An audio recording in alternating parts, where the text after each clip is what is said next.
All right. I'd like to call to order the Gateway Board of School Directors study session meeting for Tuesday, August 10th, 2021. Will you please stand for the Pledge of Allegiance? Pledge allegiance to the flag of the United States of America and to the republic for which it stands, one nation, under God, indivisible, with liberty and justice for all.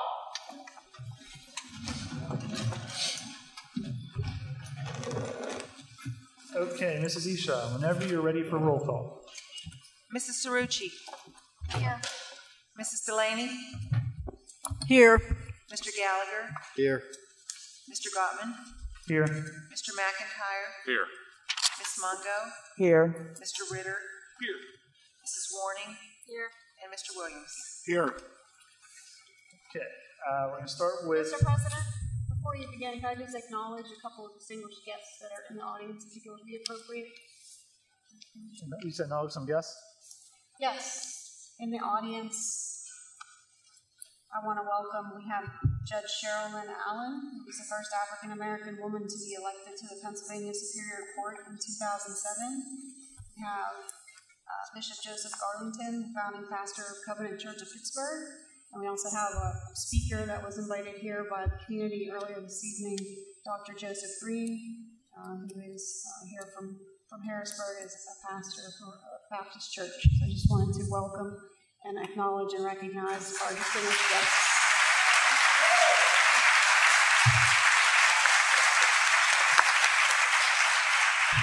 I think we also have the state NAACP president that's also here too. All right, so welcome everyone. And I do hope you enjoyed the summer that we've had so far. So we're going to start here with comments from residents on agenda items. With a lot of people here, I do want to lay out the ground rules. This, again, is just for items on the agenda only. All those who have called in or called in advance to speak first, you will be granted 5 minutes.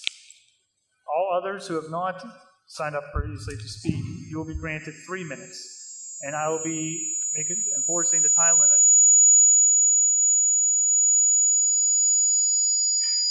Sorry about that.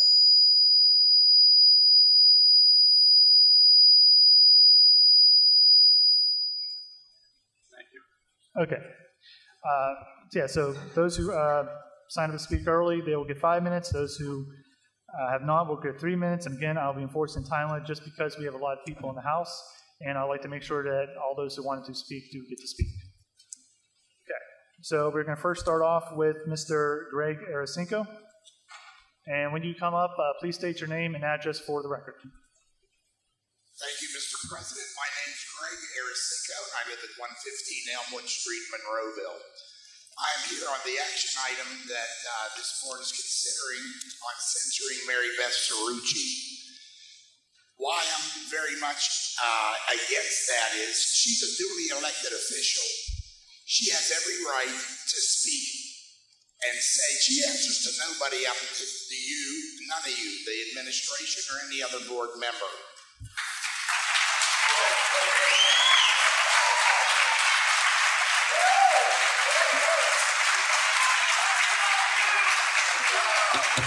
The other issue is that I have going on is that part of the censuring, at least that you have in black and white, is that she was talking and had disagreements publicly with an employee that's publicly out there dealing with critical race theory. Now, in my opinion, under the Constitution, everybody, including Mrs. Mary Beth Cerrucci, has a right to disagree with her statements or her feelings on that. And just to be straight for the record, there's no way that you should be voting or supporting this equity director at all. That is not a... But going back to Mary Beth, I would hope that each and every one of you would not do this. This is so inappropriate. I've been an elected official and involved in government for over 40 years. as far as I know under the Constitution, you don't lose your constitutional right to speak your piece and your mind. So I'm asking this board, do not support that action item. Thank you.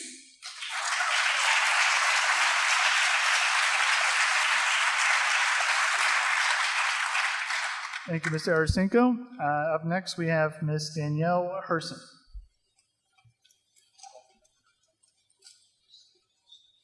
My name is Danielle Harrison. My address is 815 Patton Street Extension, Monroeville. I'm here to speak on the 2021-2022 school year plan. As we approach the new school year, the big question is being asked, what will Gateway School District's approach to manage COVID-related risks and mitigation be? Based on the current CDC guidance, I feel it is best, as other states and school districts have done, is to leave the decisions up to the child's parents pertaining to whether or not a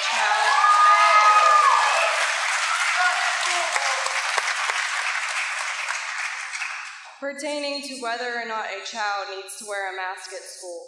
I am neither for or against children wearing masks at school. However, as a parent, I believe that we should have the freedom to make our child's health decisions and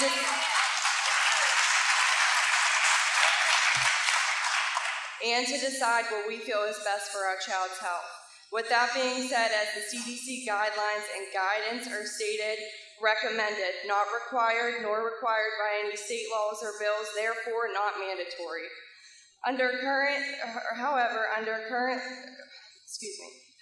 Currently the only federal law is that masks must be worn on public transportation, so that students would only be required to wear a mask or a face shield while on the school bus. With most people walking around grocery stores, shopping malls, restaurants, summer school-related events, and Gateway summer literacy programs in school unmasked, I feel that it is irrelevant to make the school year masks mandatory unless only required by legislation. In closing, I would hope that Gateway School District pays respects to all parents in following suit with neighboring districts, such as Franklin Regional and Plum Borough, by supporting our wishes to make masks optional for 2021-2022 school year, by letting the parents advocate and choose what is best for their child's health and everyday lifestyle. Thank you.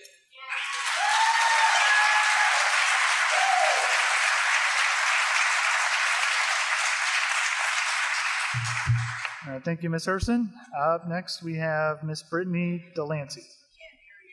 I'm sorry. I go? All right, here we go.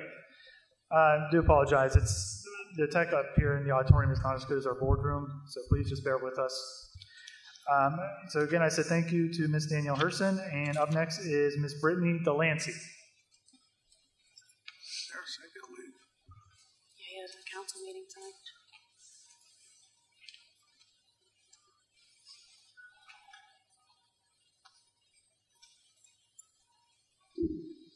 My name is Brittany Delancey. I live at 1909 James Street in Monroeville. I'm here this evening to discuss masks being optional for our students. The school setting remains one of the safest, low-risk environments for our students. Children are nearly 0% risk of contracting or transmitting the COVID virus. There is no data that supports any teacher contracting COVID from a student and dying. Currently, there is no federal or state rule or law that forces our children to wear a mask in school. This decision falls solely on our school district. A single variant of coronavirus is 0.1 microns. The pore size in a surgical mask is 200 to 1,000 times that size. So wearing a mask to prevent catching COVID is like throwing sand through a chain link fence. It simply doesn't work. There has been hundreds of studies done. There has been hundreds of studies done over several decades that conclude masks do not stop the transmission of viruses. Children have a statistically low 0% chance of dying from the COVID virus. The CDC shows that the K-12 mortality rate is 0.0003%. The risk of death in children is about 1 in 5.5 million, and they are more than likely to die in a road accident or even lightning strikes than from the virus. Furthermore, face masks are a threat to a child's development, especially those with special needs. And that includes learning disabilities, ADHD, and autism. Kids and younger people highly depend on emotional connection, which masks make very difficult. Childhood depression, behavioral health and anxiety, and suicide are on the rise. 1 out of 4 youths are suffering from depression. 1 out of 5 have increased signs of anxiety. Those numbers suggest that depression and anxiety essentially doubled among children worldwide during this pandemic. I challenge you all to research online and find a list of behavioral health physicians that'll do an evaluation on a child. Ask them how long that waiting list is. How long that waiting list is for your child to be assigned an actual therapist to help them. The lists are really long. I'm currently experiencing this problem with my own child that needs more intense therapy due to isolating, masks, anxiety, depression, along with his other diagnoses. Our children are experiencing a mental health crisis that no one talks about. Lastly, I am asking that us parents be able to make the decision if we want to mask our children or not. After all, we make all of our children's health and medical decisions. As parents, we know what is best for our own children. Please consider making masking optional for students. Thank you.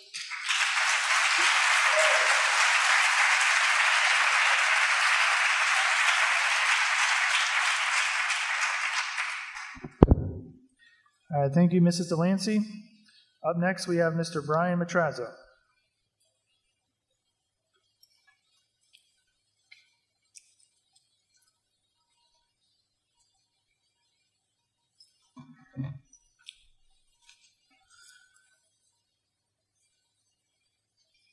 Good evening. My name is Brian Matrazo. I'm a Monroeville taxpayer, husband, and father of 2 Gateway students.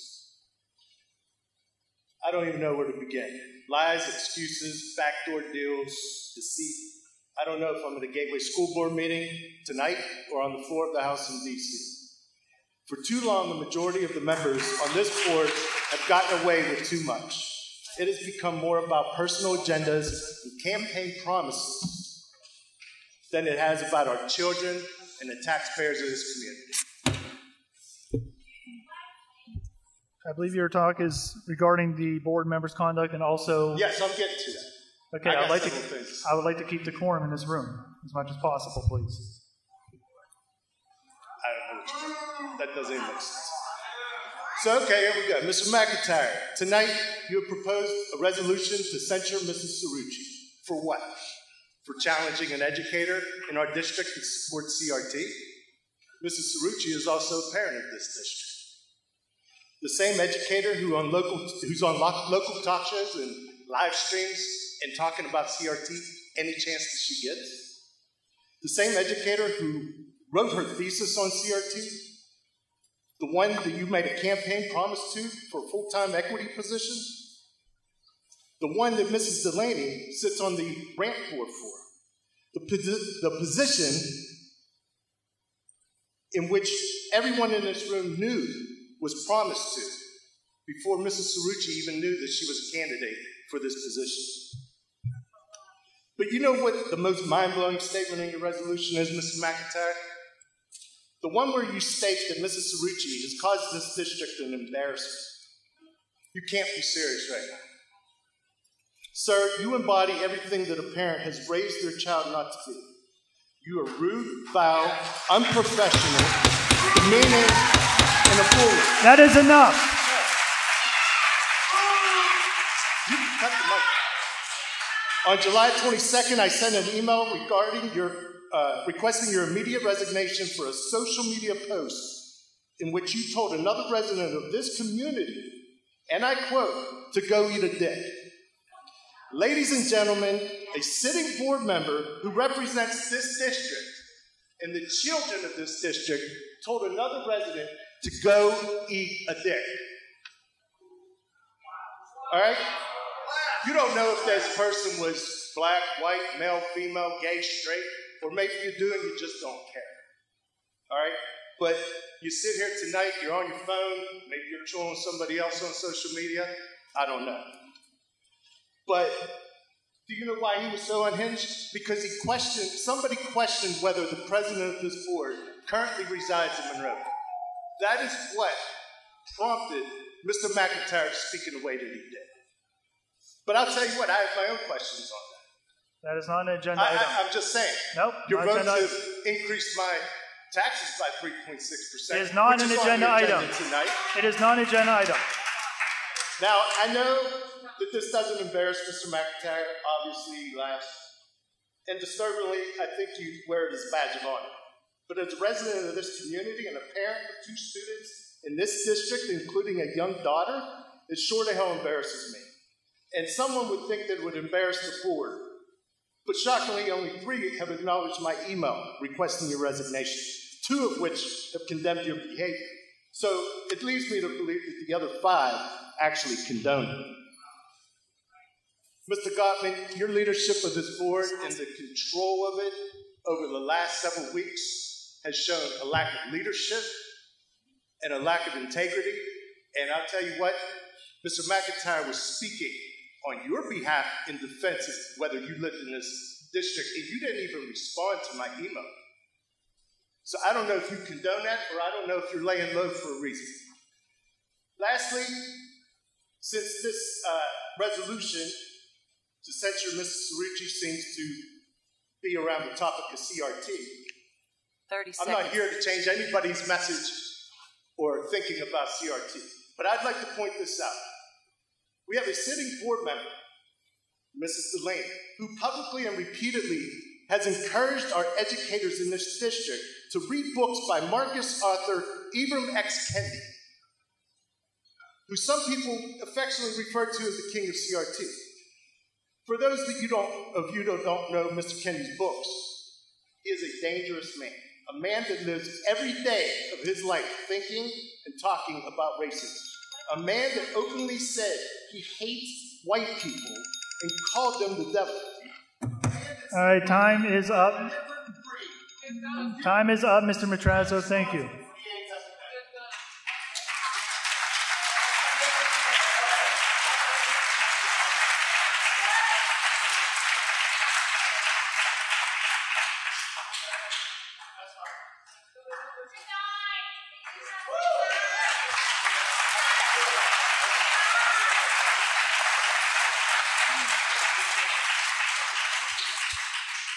Okay, up next we have Miss Rosalyn Daly. Hello, my name is Rosalyn Daly.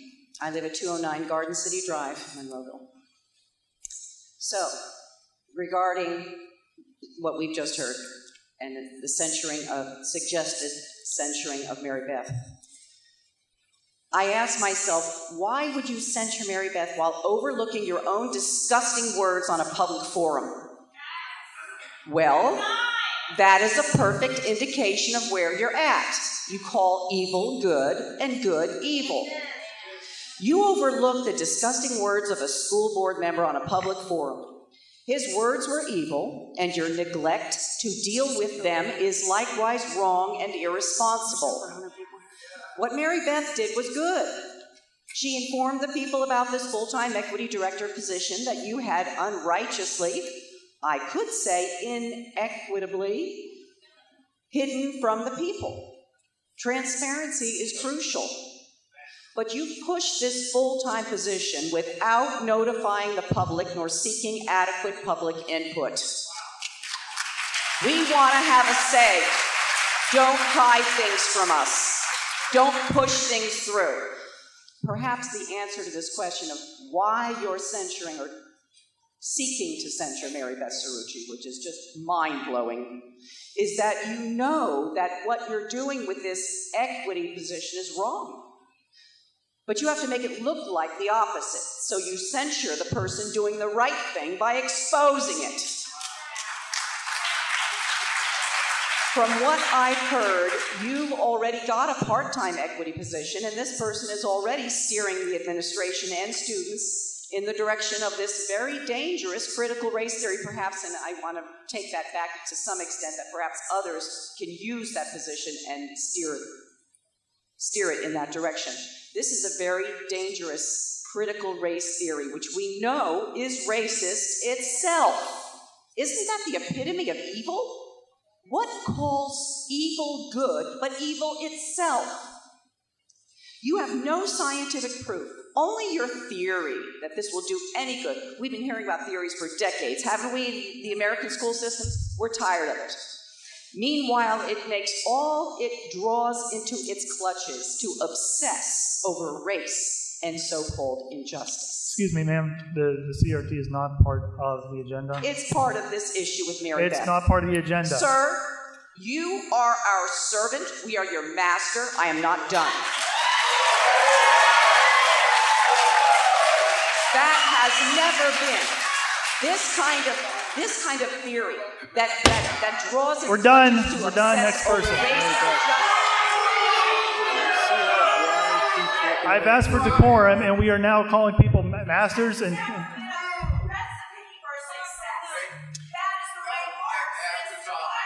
I'm not getting answers off of him. Mr. Gottman. Mr. Gottman.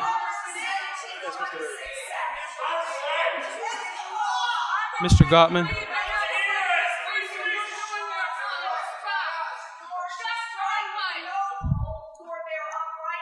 Mr. Gottman.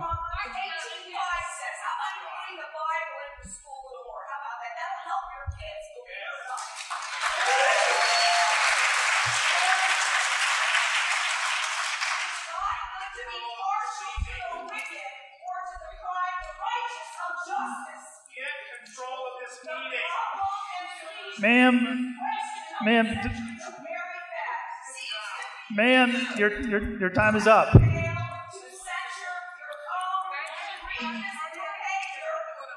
Mr. Gottman, point of order, please. All right, Mr. Ritter has a question. Mr. Ritter.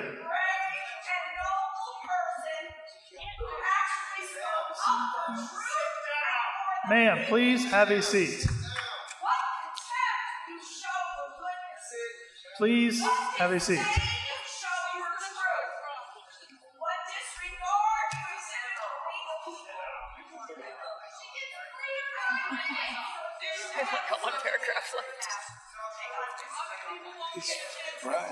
Mr. Gottman, point of order, please. Yes, Mr. Ritter. May I make a clarification on behalf of the audience with please. respect to what an agenda item is and a non-agenda item is? That might help clear this up. We have two parts of the meeting. One is addressing what's on the agenda, and we have the residents able to speak on those. And then the second half of the meeting, we have non-agenda items. So it seems to me like some of the parts of the presentations tonight are mixing those, and the board president is trying to unmix those. So he's trying to restrict the comments to the agenda items, the agenda items only first. So if you have other items to talk about later on, there's plenty of time for that, and you'll have the microphone to be able to do that. Thanks, Mr. Gottman. Thank you, Mr. Ritter. Okay, can we have Mr. Larry Conway?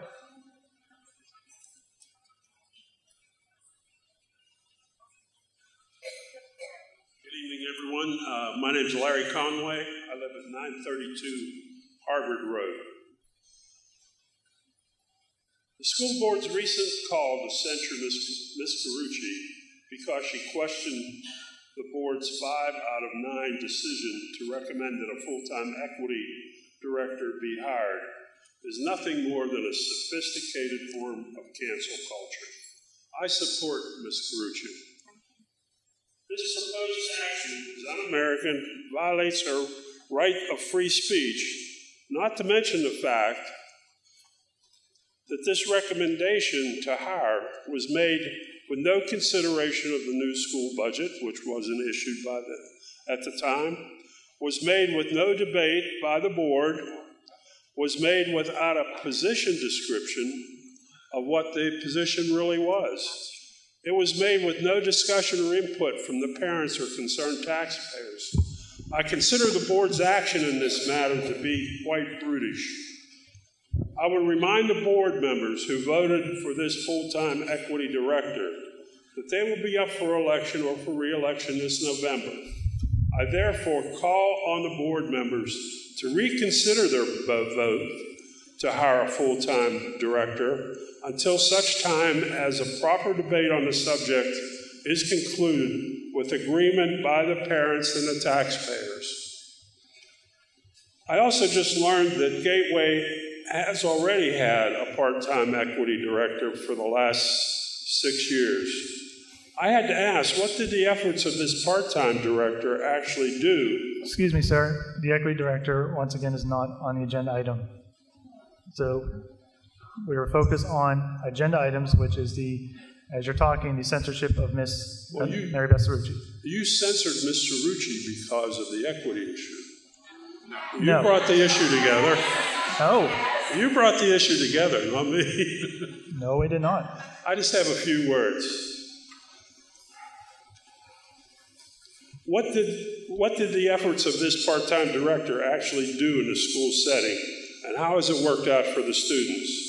I was told that the number of achievement paths for the students was reduced from 3 to 2, and this resulted in lowering standards for important subjects like math, chemistry, and physics for many students. This is exactly what the students don't need, but it is a necessary byproduct of efforts at equity. You see, equity doesn't mean that every student be provided with equal opportunity to learn.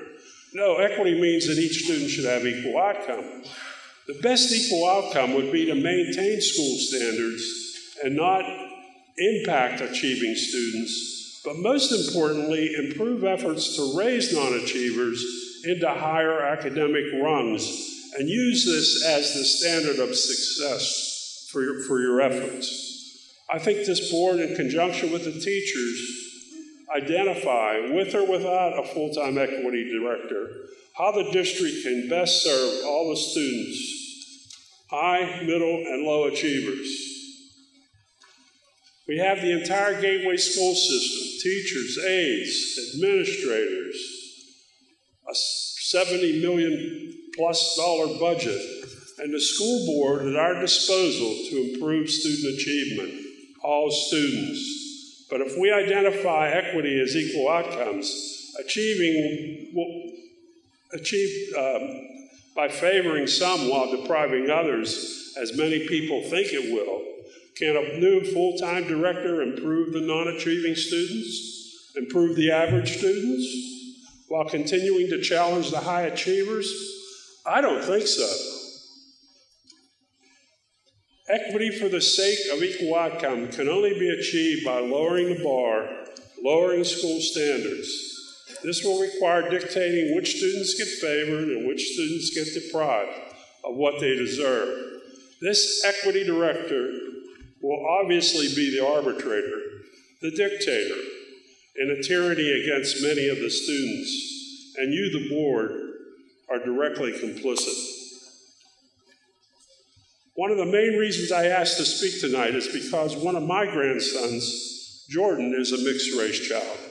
He was a straight-A student taking advanced placement courses in a woke big city.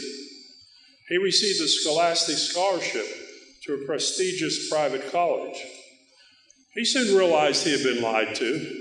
His education wasn't first-rate or even second-rate. Thank God that through his hard work, Mr. Conway, and his parents' hard work, he graduated. Mr. Conway, the 5 minutes are up. I do apologize.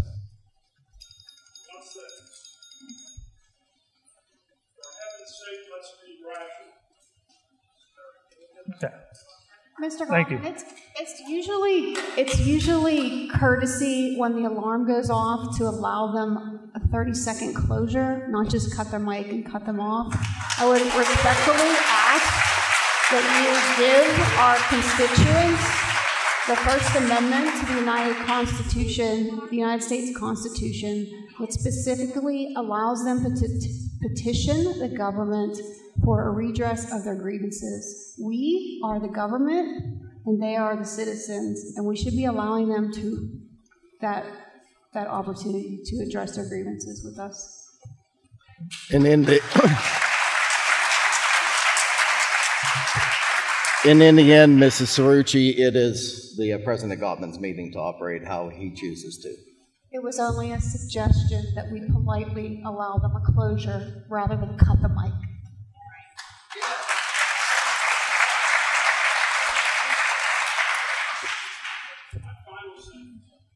Okay. We get the mic on? All right, you're good. For heaven's sake, let's be rational. Use the monies that this equity director position will require for the students who need it most after a 1.5-year lockdown. Or it will be our fault if our students fail after graduation.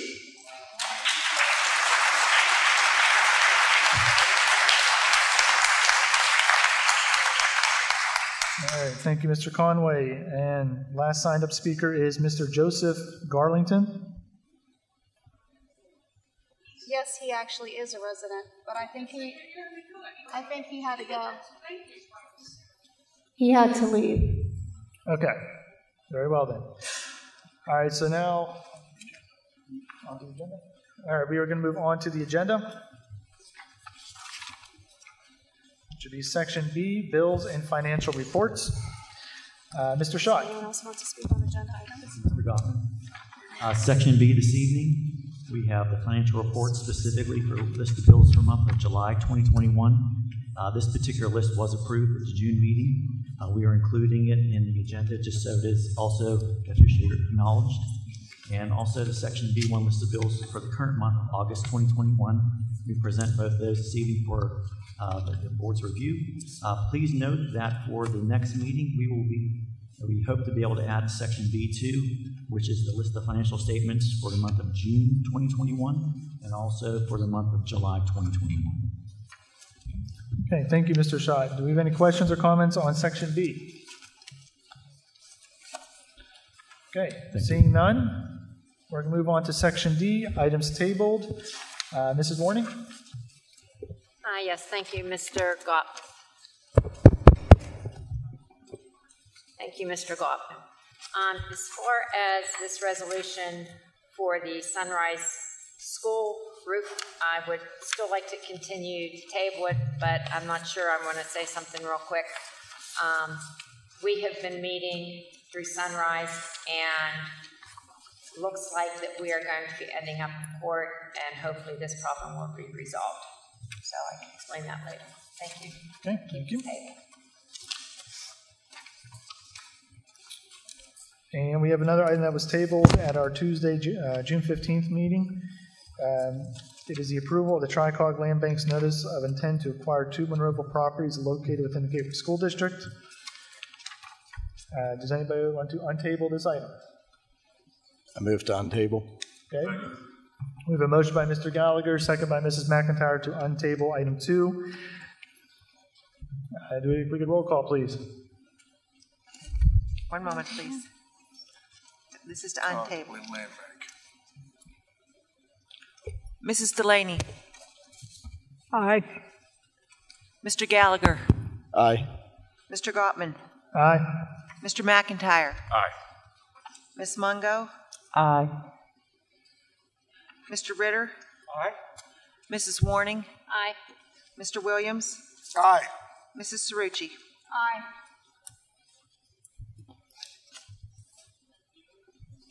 Okay. Do we have any questions or comments on Section 2? We're looking for a motion to approve? No, discussion first. Okay. It's discussion, but next week is a voting meeting. Okay, so we're not voting, we're just... No, it's now, it will be on the agenda to vote on next month, or next week. Okay. So before we move on, any questions or comments on number 2? There's a person. It's just for board questions. All right. Seeing none from the board members, we're going to move on to Section D, personnel agenda. We have 2. First part will be action items. And Mr. Schott? I will be taking all the items this evening for administration. We do have the Section D action items this evening. Resolved that the Gateway Board of School Directors accepts and approves the personnel agenda as listed in Section D for the study session meeting of Tuesday, August 10th, 2021, specifically comprised of the following. Item number 1A, employment for those individuals as listed. Item B, one-year substitute teacher positions as listed. Item C, virtual credit recovery summer program for those individuals as listed. And that concludes the action section for Section D. So moved. Second. We have a motion by Mr. McIntyre, second by Mr. Williams. Questions, comments on the Section D action items? Okay, seeing none, Mrs. Eshok, can we get a roll call, please? Mr. Gallagher. Aye. Mr. Gottman. Aye. Mr. McIntyre. Aye. Ms. Mungo. Aye. Mr. Ritter. Aye. Mrs. Warning. I abstain. Mr. Williams. Aye. Mrs. Cerrucci. Aye. Mrs. Delaney. Aye. Motion carries. Okay, moving on to the other half of Section D, personnel agenda items for discussion. Mr. Schott. Thank you, Mr. Gottman. This evening, we have to present Section D for the personnel agenda. Again, items for discussion. Item number 1, the resignations for the following individuals as indicated. Leaves of absence. Item number 2, again, for the approve the leaves of absence for the following individuals as indicated. Item number 3, transfers. Approve the transfer of the following individuals to the positions indicated in accordance with the collective bargaining agreement. Item number 4, employment. Approve the employment of the following individuals for the positions indicated, comprised of Section A, substitute food service workers as listed. Item B, athletic event workers as listed. Item number 5, supplemental contracts. Approve the issuance of a supplemental contract for the following individuals for the 21-22 school year and budget approval as indicated below. Item number 6, school police salary and benefits. Item number 7, school nurse salary and benefits. And item number 8, approve the following individual for the volunteer positions as indicated for those individuals listed below. Item number 9, cafeteria fund salary adjustments, comprised of items A and items B as indicated. Okay, thank you, Mr. Schott. Do you have any questions or comments on the items for discussion on Section D? Okay. Seeing none, we're going to move on to Section F, and again, we have 2 parts. First part will be the action items for vote. Dr. Short. Thank you, Mr. Gottman. Secondary Education Memorandum of Understanding, MOU, for the Monroeville Police Department. Can't hear you. Is my mic on? Hello, testing.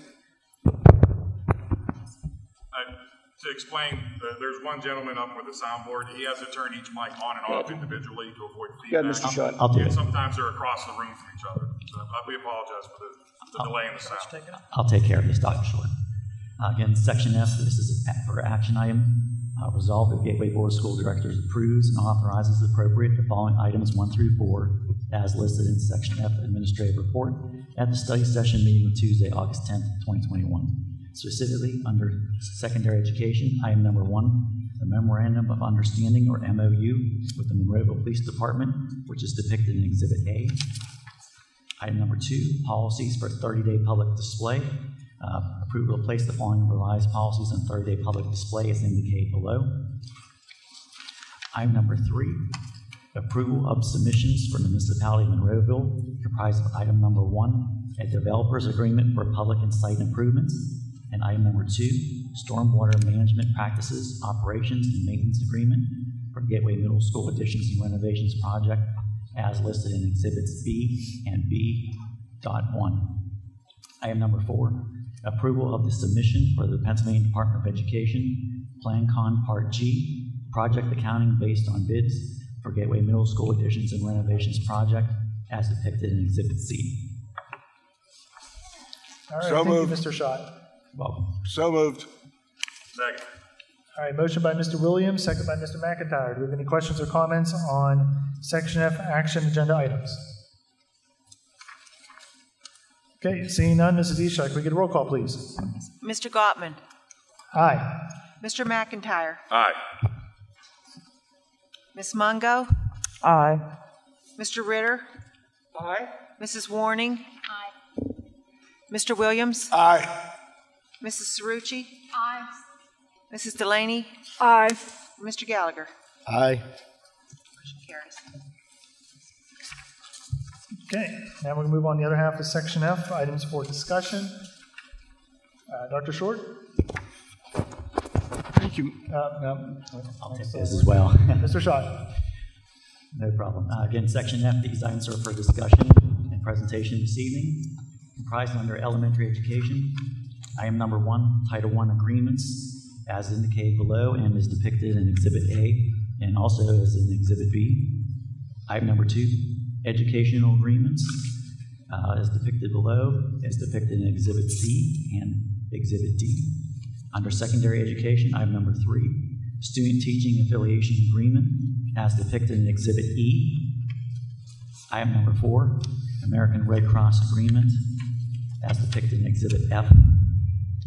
Item number 5, facility agreements for the 2 items listed below. Item number 6, health and safety plan for the 21-22 school year. Exhibit to follow. Under special education, item number 7, Eastern Area Special Schools 21-22 budget, as depicted in Exhibit G. Item number 8, special education service agreements, as depicted in Exhibits H, I, and J. Item number 9, approval to hire Construction Engineering Consultants, Inc. to perform required testing and inspection services for the Gateway Middle School renovation project and the construction fund for the 21-22 and 22-23 fiscal years, as depicted in Exhibit K. Please note in a not to exceed total amount of $55,000 for his applicable services. Item number 10, approval to hire the Gateway Engineers, Inc. to perform required geotechnical engineering services for the athletic fields and band practice area projects through the construction fund for the 21-22 and 22-23 fiscal years, in the total not to exceed amount of $60,000, and that's depicted in Exhibit L. Item number 11, approval of continued participation and or new participation to join cooperative purchasing groups, agreements, and contracts for the 21-22 fiscal year through the various entities as indicated below. Item number 12, approval of capital repair project, roof repairs at Dr. Cleveland Stewart Jr. Elementary School through Dora Last Incorporated in the general fund budget for the 21-22 fiscal year through the TIPS cooperative purchasing agreement in the total amount of $47,462.03. Item number 13, exoneration of district real estate tax collectors for the 2021 fiscal year. Specifically, item number A, Municipality Monroeville, exoneration in the amount of $929,477.47. Item number B, Borough of Pitcairn, specifically in the amount of $122,997.45. Item number 14, acceptance of Federal IDEA Section 619 pass-through funds and approval of use of funds agreement and preliminary budget through the Allegheny Inmate Unit number 3 for the 21-22 fiscal year in the amount of $2,937 as depicted in Exhibit M. Item number 15, approval of Title I federal funds regulations for the 21-22 fiscal year as indicated below. Item number 16, approval of sale of obsolete and damaged technology department equipment during the 21-22 fiscal year, comprised of the items indicated in a range as low as $20,150 to as high as $211,800 to be determined based on the actual quantities, conditions, and gradings of the devices by AGA Repair, and that information is all depicted in Exhibit N. Item number 17, approval of agreement with Agile Sports Technologies Incorporated, doing business as Huddle, for athletic team recording subscription services during the 21-22, 22-23, and 23-24 fiscal years for the following amounts as indicated and as depicted in Exhibit O. Item number 18, approval agreement with A.W. Gusky Productions for video recording and broadcasting services during the 21-22 fiscal year for the fees as applicable to each type of event as depicted in Exhibit P. Item number 19, approval of the a la carte cafeteria prices for the cafeteria fund for the current 21-22 fiscal year. Those are depicted in Exhibit Q. Item number 20, award of a request for a proposal for school photography services through the Barksdale Group for senior photos, high school portraits, middle school portraits, elementary school portraits, school sports, dances, and other special events for the 21-22 fiscal year. 2 optional extensions by the district for the 22-23 and 23-24 fiscal years. Item number 21, approval of the Tricog Land Bank's notice of proposed property disposition for 3 Monroeville properties and 1 Pitcairn property located within the Gateway School District and is depicted in Exhibit R. Okay. Thank you. There we go. You can take a drink now, Mr. Schott. All right, thank you, Mr. Schott. All right, do we have any questions on Section D for items for discussion? There are 21 items. If I could add, Mr. Gottman, under item... Hold on. Testing, hello? Thank you, Mr. Brown. If I could add with the item number 6, health and safety plan for the 2021-22 school year, as mandated through the American Recovery Act, the Gateway School District would like to recommend at this time the wearing of masks for grades K through 12. So I wanted to make that available for everyone to understand. Okay. Thank you, Dr. Short. Do you have any other questions or comments on Section D for agenda or items for discussion? Okay. Seeing none, we're going to move on to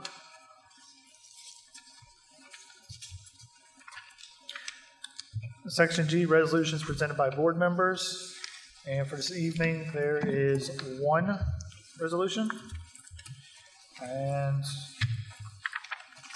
Mr. McIntyre. Thank you, Mr. President. As soon as the mic comes on, we good? Making a motion to approve the following. Resolution of the Gateway School District condemning the conduct and actions of Mary Beth Cerrucci in disclosing confidential information concerning an applicant's identity, making disparaging comments about the administrative position and the applicant, making disparaging comments in public concerning a Gateway educator, thus causing the educator and the school district embarrassment concerning the professional reputation of both the educator and the district. Whereas it is generally accepted with school districts across Pennsylvania and Gateway School District that they must be able to trust its directors to maintain the secrecy and privacy of executive material, all in order to effectively govern the activities and decisions of the district consistent with the oath of office that each board member is required to take upon entry of office. And whereas Mary Beth Cerrucci has breached this trust, thereby breaching her fiduciary duty to the Gateway School District. And whereas Mary Beth Cerrucci has been informally admonished by her contemporary school districts to be cognizant of her responsibility and fiduciary duty to keep executive materials and discussions private, now therefore let it be resolved and enacted this 10th day of August 2021 as follows. Section 1, the continued breach by Mary Beth Cerrucci on her fiduciary duty by disclosing confidential information and the identity of applicants for administrative positions and further disparaging remarks and comments about the applicant and the position is hereby condemned formally by the Gateway School District and School Board. Section 2, the Gateway School District condemns the disparaging comments made by Ms. Mary Beth Cerrucci regarding a Gateway School District educator, which comments may harm the teacher and the district's reputation. Section 3, Mary Beth Cerrucci is hereby removed from any and all other committee seats on the Gateway School Board as directed by the President. Section 4, all resolutions or parts of resolutions which are inconsistent herewithin are hereby repealed. Section 5, if any section, clause, provision, or portion of this resolution shall be held invalid or unconstitutional by any court of competent jurisdiction, such decision shall not affect any other section, clause, provision, or portion of this resolution, so long as it remains legally enforceable minus the invalid portion. All right, thank you, Mr. McIntyre. Do we have a motion? That was the motion. Okay, do we have a second? Second. Motion by Mr. McIntyre, second by Mr. Gallagher. Do we have any questions or comments on section G, item 1? I do. Do I get a rebuttal? Can I get a rebuttal before the vote? Testing 1, 2. Okay. Before I respond to the actual censor, the words critical race theory are going to be discussed and have been discussed. So I think it's important that you understand my view for Gateway School District as well as what I'm opposed to, because the crux of the problem seems to be that one side of the political aisle has a different definition of critical race theory than the other political side, making this, in my opinion, a political issue. Rather than say I am opposed to or in favor of critical race theory, I will tell you specifically what I take issue with and what I believe. I believe Gateway should continue to be a school that delivers academic excellence, offers a diverse and inclusive environment to all of our students, attracts, retains, and celebrates our top quality faculty, and I do think you guys are top quality, by the way, and provides a curriculum and culture free of any political or ideological agenda, and makes certain that parents have a powerful voice in the direction of the school. Parents have a powerful voice. Okay, is that better? We must teach all children, regardless of color, that you are the writer of your own life, and any system set in place that threatens your dignity or your freedom, you have the power to eliminate and to overcome. I am against judging people collectively based on the color of their skin.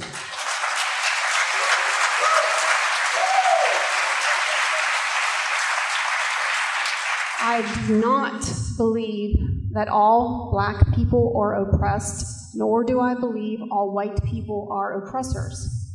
I am against teaching our kids that racism is woven into the American flag. I do not believe that being patriotic is racist. I reject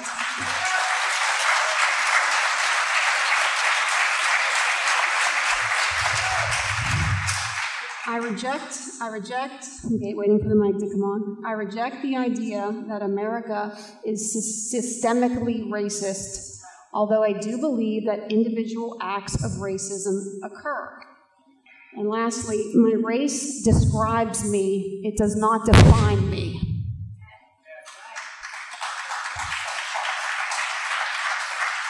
You will hear that people opposed to critical race theory are against such things like teaching about the evils of slavery because they are white and it hurts their feelings.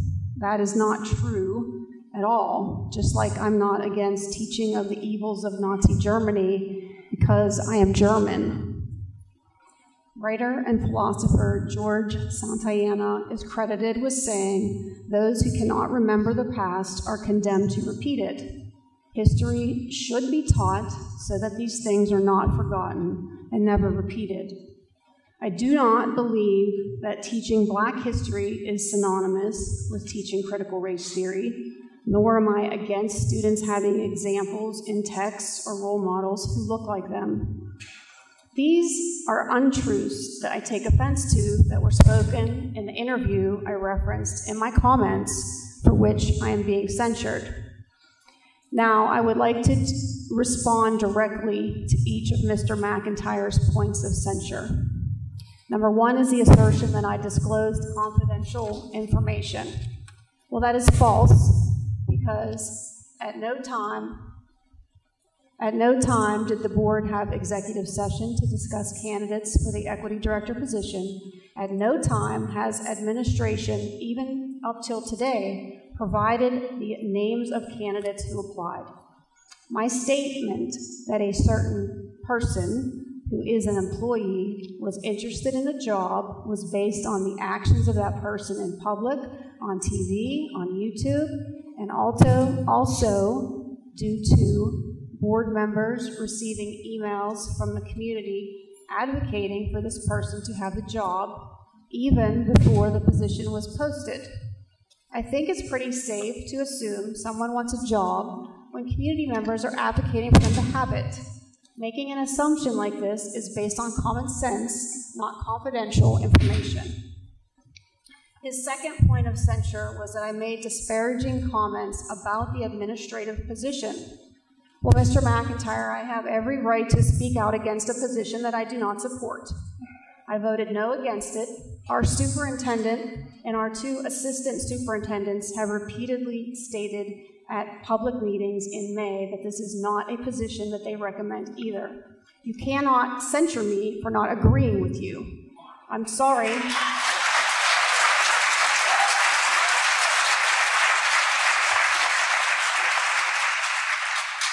I'm sorry that I side with our administrators, who all have PhDs and over 60 years experience in education, who we have hired to put in charge of running this school. What experience does Mr. McIntyre have that enables him to drive a course that is against their recommendations? Third was the disparaging comments about an employee or applicant. Again, the disparaging comments are not about the applicant's role as a teacher at Gateway, but rather about her comments in public interviews on her own time directly related to teaching critical race theory in school. She let herself be interviewed. She is no longer just an employee. In fact, one could argue that the news deemed her an expert in her topic, and as such, I have a right to comment. Dr. Short, before I go any further, is it correct to state that critical race theory is not approved curriculum at Gateway? That is correct. We have a robust curriculum, K through 12, and as a 30-year veteran educator, administrator, former principal here at Gateway High School for nearly 20 years, assistant superintendent, and now superintendent for going on 6 years. I have been involved with my colleagues in multiple curriculum revisions. And I must first acknowledge the work of our teachers, because one thing we have to remember is we have seasoned veteran teachers who have given their lives to educating our children of the Gateway School District, Monroeville and Pitcairn. And they are committed to ensuring that they are offering the best education possible to our children. And in no point in time has critical race theory been a part of our curriculum. It will not be a part of the curriculum moving forward because the curriculum is in place. It needs to be board approved, and there is a process in place. And I do know we have a number of teachers here tonight who are nodding their heads, who understand this process. And it's something that we must keep in mind as we move forward. It is not a part of our K-12 curriculum. Thank you.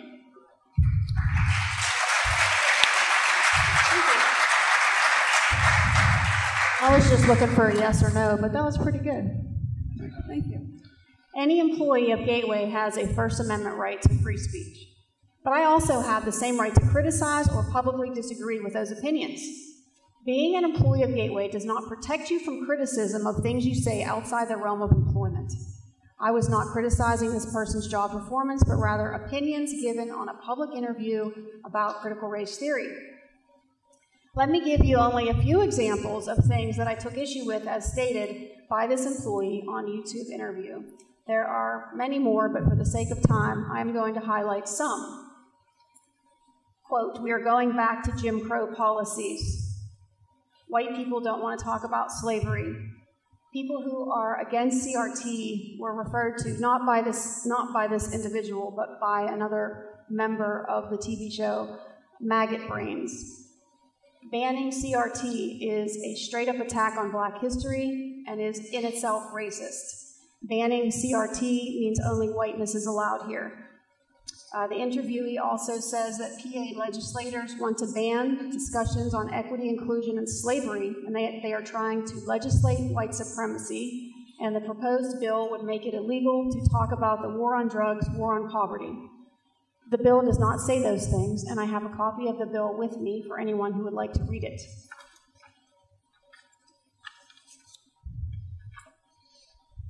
This one really probably got to me the most. Celebrating Independence Day is not for Black and brown students because it is not inclusive to them. And the same was said about Columbus Day. It was also said that if you ban CRT, you are continuing to harm kids by not including them. People who oppose CRT don't want you to discuss Black people who contribute to society. Opponents of CRT don't want kids to learn about slavery and don't want positive role models for minority students. And lastly, opponents of critical race theory only want to teach a clean, pristine history. I think some of you can see why I spoke out against these things.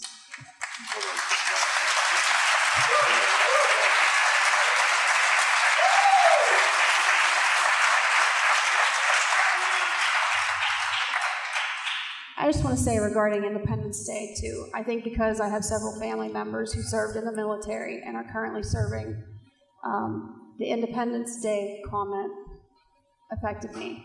Our military men and women lay their life down for any American, regardless of skin color, and have laid down their lives for people all over the globe to protect freedom.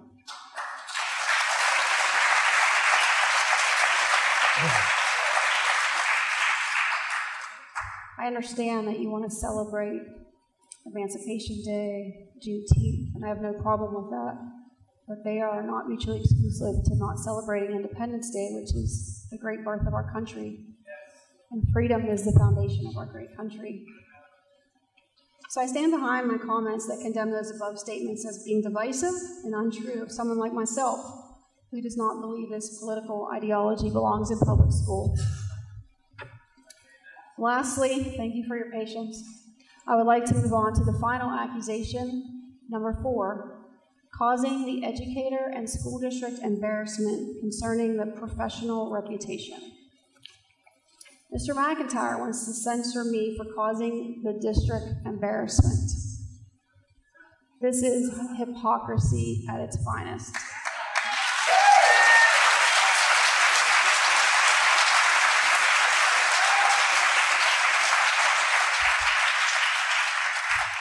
A man who has driven poor decisions to hurt our reputation, a man who is obsessed with Facebook and trolls comments on any view by community members that disagree with him, often inserting expletives in his replies, his favorite being F-U-C-K. I will spell out the expletives in the following examples, but I can assure you he does not spell them out. How about the 1 for the price of 2 athletic trainer, as it is now known around Gateway?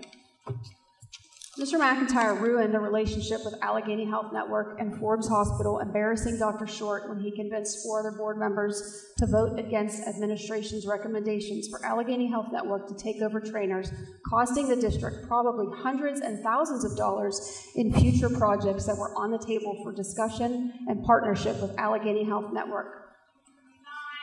The man who stood in front of Gateway doing a TV interview with Sheldon Ingram about a pending lawsuit of our athletic director position, which unfortunately I cannot go into. We all agreed that the board president is a spokesperson for the district, and dragging Gateway through the mud for his personal reasons was an embarrassment. And again, he actually was on TV today, I heard, again, violating the agreement that the board has that our president is the spokesperson for the district. A man who leaked confidential info about an applicant for our athletic director job as he spoke with her attorney when he represents the district she is suing, and when his friends were discussing details of the case on social media. The same man who demanded to sit in on interviews when his brother-in-law was the applicant.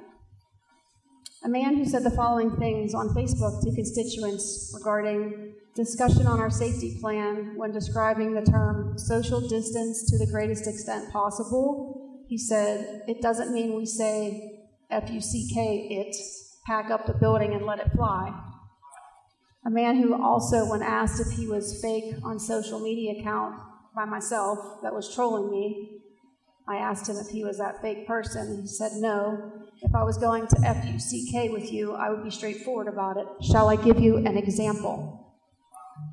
A man who texted me while I was in the new Shop and Save and said, nice workout outfit. I have eyes everywhere. A man who, while debating masks on social media, said to a constituent regarding board members, if you can't talk with a mask on, get a different mask or get the FUCK out of the room. I'm done being nice about it.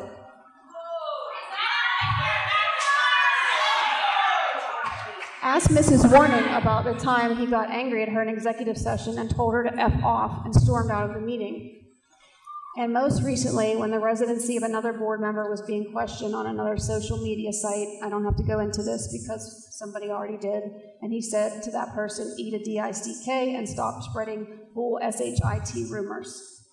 Mr. McIntyre may not have liked the tone of the conversation, but the same is true for the toxic pages he contributes to on a daily basis. Bottom line is that residency is a requirement to be on a school board, and questioning someone's future plans after a life event like marriage when you presently live with your parents is certainly a valid question, is deserving of an answer, even if it wasn't delivered in a professional manner. The reason I am being censured by these 5 people is because they want to silence me and punish me for publicly calling them out on pushing through a position that was not recommended by administration, and doing so in a way that lacked transparency to the public, and trying to disassociate their support of critical race theory when evidence shows otherwise. For example, none of the questions I asked Mr. McIntyre in the May study session were ever really addressed and answered. The creation of the position was voted on before we even had our budget meeting and before we even knew the staffing recommendations. It was done before we had a job description, and when asked about that, Mr. McIntyre would say, you get the description when administration completes their interviews and brings the name forward for approval. How is that for transparency? I think it is not transparent. In fact, neither the board or the public had a chance to see the job description before being posted, probably because administration was receiving pressure to hurry up and get it done. Evidence of this can be found in an email sent to Dr. Short and the board July 5th, if anyone would like to do a right to know, by one of these 5 saying, we need to get a job description because we fear, with several states banning critical race theory in schools, that this could have an adverse effect on the hiring of the position. I then asked what role critical race theory had to play here in this position and received no response. That is enough evidence for me to believe what I said. Why would a board member have concerns over banning critical race theory if it's not going to be a part of our culture and curriculum at Gateway? After all, the equity director job description includes curriculum. Almost done. Another common practice of Mr. McIntyre is to try to silence his opposition and cancel those who have differing opinions. When he found out about the guest speaker invited by the community member to give one side of critical race theory, side in opposition to him, Mr. McIntyre attempted to get the guest speaker canceled. And then when that didn't work, because they have a right to be here, he made up a fake reason to move him to a smaller venue and texted me to gloat about it. That reason was that this board meeting had to take place at 7, even though the meeting was scheduled from 5 to 6:30. And even 6:15 if needed. This is the same tactic he used with Grace Life Church. Talk about disrespecting members of our community. I have never said this publicly, but 3 other people sitting in this room right now as my witnesses heard Mr. McIntyre say that we could not allow Grace Life Church to rent our auditorium because the message of their church isn't in line with the mission statement of the school.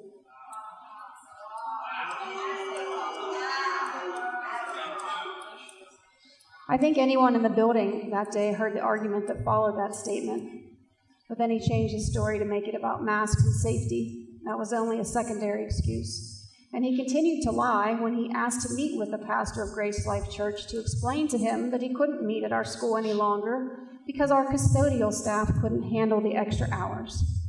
That was 100% false. Our staff actually wanted the overtime because they weren't getting any with all the shutdowns. So his actions took money away from our own employees. The forced eviction by the same board member cost the district $10,000 a month in a 12-year contract. Mr. Brown also said that they were good-paying renters and they paid on time. What could we have done for our students with $120,000 of revenue that we lost because someone didn't agree with the pastor's teaching? The censure isn't about me being unprofessional. They don't care about disparaging comments in public or embarrassing the district. If they did, they would have censured Mr. McIntyre a long time ago.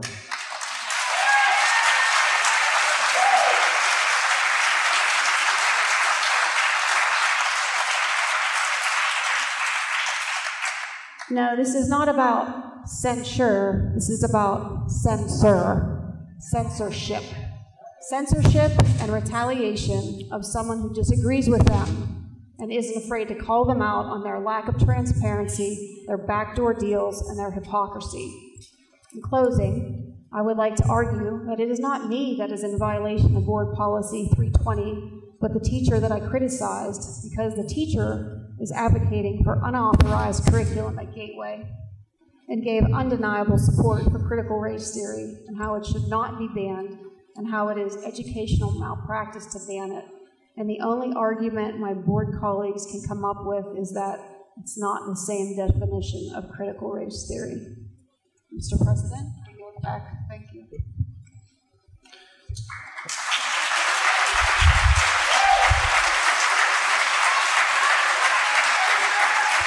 Yeah.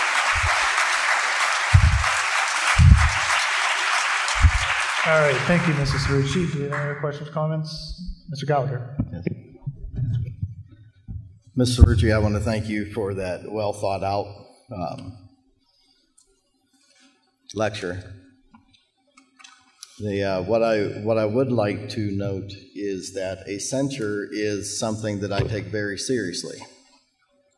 It's not something that's used because I don't like somebody's opinion. It's not something that's used because I disagree with someone. I have disagreed with every single person on this board, prior to being on the board and being on the board. What the issue here for me is that we have an employee of this district who has been recognized continually for great efforts, has worked diligently in this community to accomplish things that were left behind. And because Ms. Cerrucci disagrees with some things she stated as a citizen, not as an educator for this district, not representing Gateway, Ms. Cerrucci, you do have the right to say that. Thank you. We all have the right to disagree. The difficulty is that in that statement, in disagreeing with this teacher, was you did not say, I believe this individual would like to have this job. You said this person applied for the job as a fact, which you did not know, and you alluded to. You did not know that. The actual word where he's trying to get the job now. You also said that she would be, this is paraphrase, I don't have it right in front of me, the worst person for the job, or not the right person for the job. Now, what that does is that taints the hiring process we have as our human resource department and as a board. It taints it in such a way that no matter what name is brought before this board for the equity position, that was discussed over 4 meetings in 2 months with public input, what it does is no matter whose name ends up there in that position, there'll always be the question, what influence did that statement make in this hiring process? That is a reality that exists. You're more than welcome to boo me. I've been in front of people that have done that before. And in the statements that have been shared tonight, disparaging comments have been made by the administrator who has been doing this work with reference that that work has been CRT and implied that way, which it has not been, as Dr. Short has clearly stated. The other thing that comes up in this is, in the course of this discourse on Facebook, was that there is this proposed conspiracy among the Fab Five, as I was one of the ones named in this, that we want CRT to be taught. Now, I want to clarify something. The way curriculum is brought in is there's a recommendation, there's a curriculum committee. The curriculum committee reviews that. Recommendations are brought to the board. It's put on 30-day public display for the entire public to see what that curriculum is before we vote on it. So if there was a grand conspiracy to do this, it would involve all the residents of the Gateway School District administration and enough voting members of the board to make that possible. It's not possible to happen because any 1, 2, or 5 people want it. That is a reality. You can follow up on the policy on how we do curriculum. Mr. Ritchie, you are right. And as a veteran, I can say that the 4th of July is important to me, and so also is every other celebration of freedom. And I fully support the fact, as a veteran, of people to disagree with me on those things. Because I fought and I enlisted for your right to disagree with me. But you're not and to agree with me. You're not teaching our kids. Yeah. And I'd like to have my time. I didn't interrupt yours. Yeah. So this censure is not about CRT. It's a red herring. This censure is not about a discourse between board members that don't like each other, although there are board members that don't like each other. It was referenced to Mr. McIntyre's post, and I've had conversation with Mr. McIntyre about those. But they did not breach a policy because this board has no policy for social media discourse among its members. I agree with you completely. We should. Yeah. But what's at stake here is the sanctity of the hiring process that we have. In my opinion, you can disagree with me if you want, but this hiring process is tainted due to a Facebook post from Mrs. Ritchie. I am completed, Mr. Gottman. Thank you, Mr. Gallagher. Do we have any other questions or comments on Section G? Is that it? Mrs. Delaney?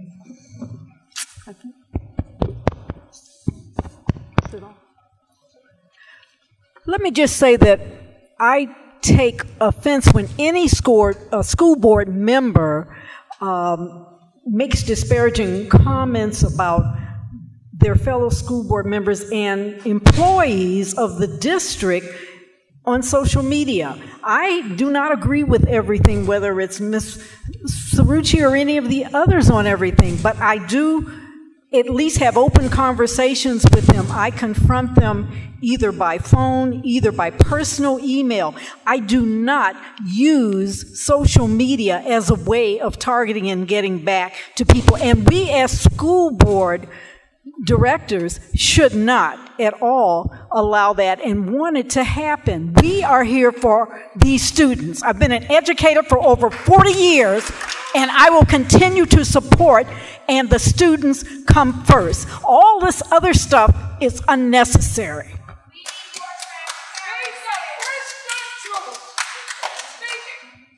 All right, thank you, Mrs. Delaney. Hey, Brian, can I have a second? Yes, Mr. Ritter. Sure. My name's John Ritter. I'm a school board member. Second oldest of 11. I have 7 sisters. And I have composed my mind in such a way that I won't be moved by anybody.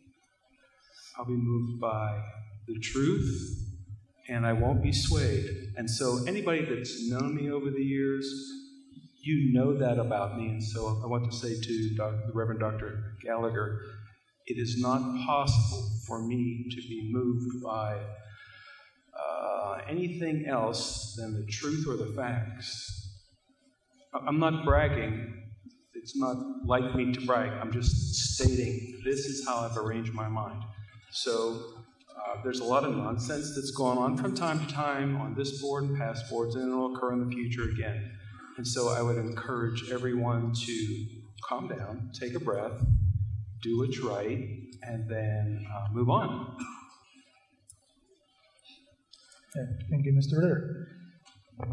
Anybody else have any questions or comments? Whether we like it or not, whether I like it or not, this is life. We fight.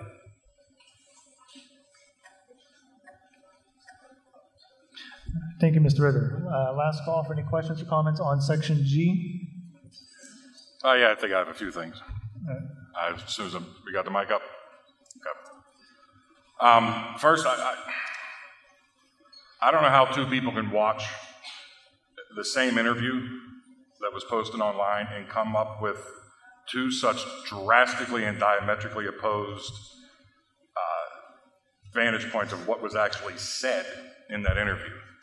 The things that Mrs. Cerrucci tonight, it's a continuation of false claims made on Facebook about what this educator said, about what this teacher said during these interviews. She never once promoted adding critical race theory to any K-12 curriculum. In fact, she said on multiple occasions, it's not a part of any K-12 curriculum, and it never has been. It's a college-level discourse, and that's it. The things that she's saying, and Mrs. Cerrucci is taken out of context, are the ramifications of some of the bills that are going around the country banning CRT, which is, again, as Dr. Gallagher said, is a red herring to begin with. It's a false tragedy. There's nobody pushing CRT in K-12. It doesn't happen. Now, what does happen, and as the teacher explained, I think very eloquently, is that when you look at critical race theory, okay, what it did was it's looking at, originally it was looking at the history of this country and how the legal system was used to oppress minorities. I think when you look at slavery, the 3/5 compromise, redlining, segregation, I don't think there's any argument that there is a history of that. Now, once that lens was taken and used to look at other systems, it was focused on public education. One of the outcomes of using that lens to look at public education was exposing what was called the achievement gap, which was now labeled the opportunity gap. And it's the idea that across the board and in school districts all across this country, there is a sizable difference in achievement from white students to all students of color. This achievement gap cuts through all socioeconomic barriers and levels. It's an absolute fact. It's something that we've all discussed, and it's part of why we actually have been working towards equity for some time now, with the use of a part-time equity director, and upon his departure, Dr. Chakey stepping in to fill in that spot.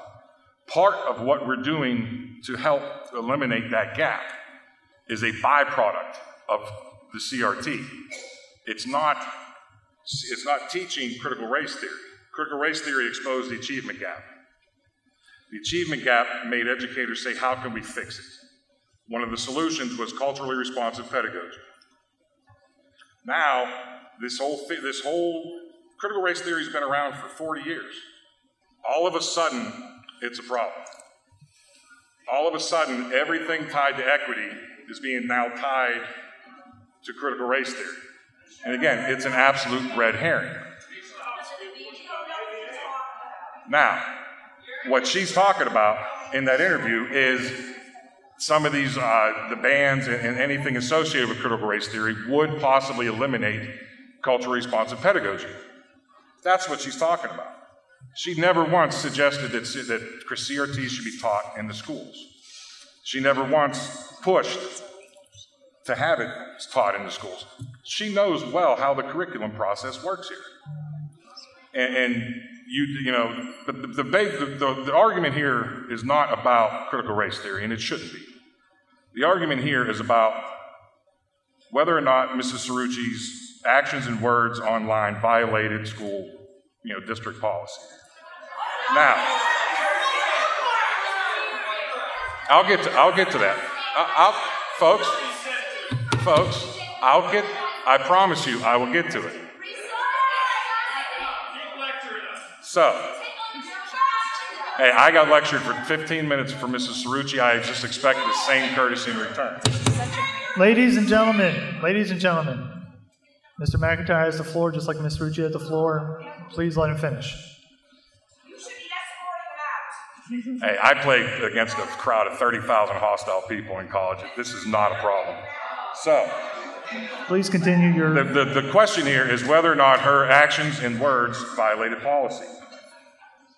And whether she wants to believe it or not, stating, not questioning, but flat out stating that this particular educator was, for one, pushing CRT to be in curriculum, which is a false accusation.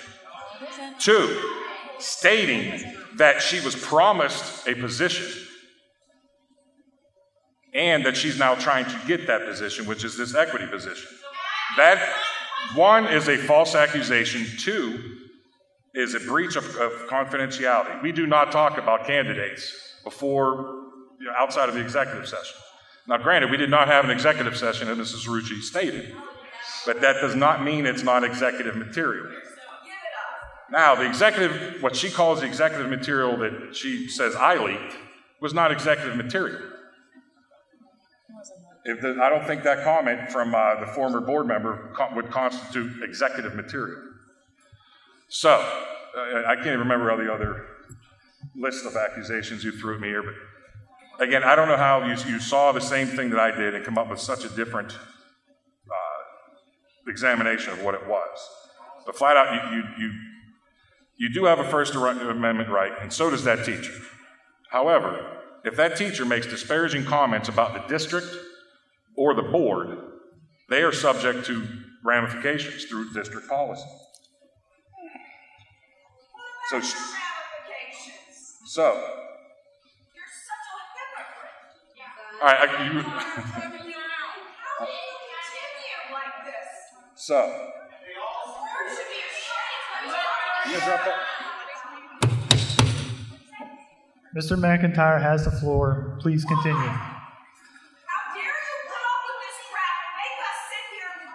Every board member is entitled to their comments and discussions on this item.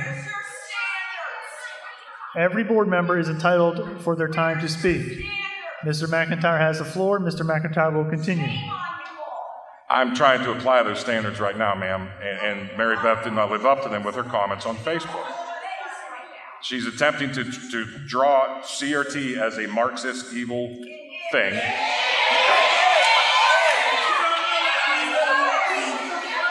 And then tie anything associated to equity with it.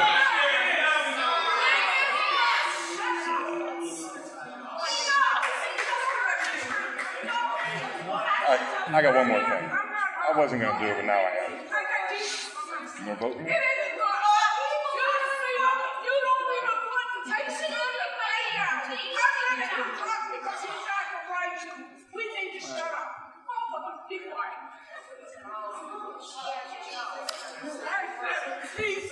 I do apologize for my use of vulgar language on that one Facebook post. I truly do. Y'all screamed at me, what about that? And I tried to talk to you about it, and now you're going to cut me off. So,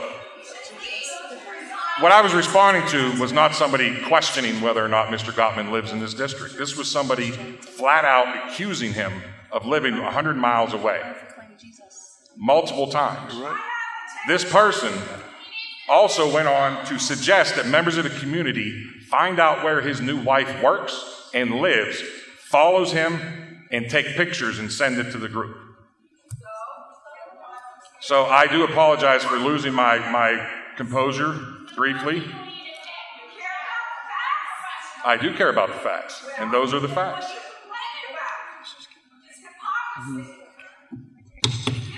All right, I'm going to be calling for a vote now. Discussion is over. Mrs. Isha, whenever you're ready for a roll call, please.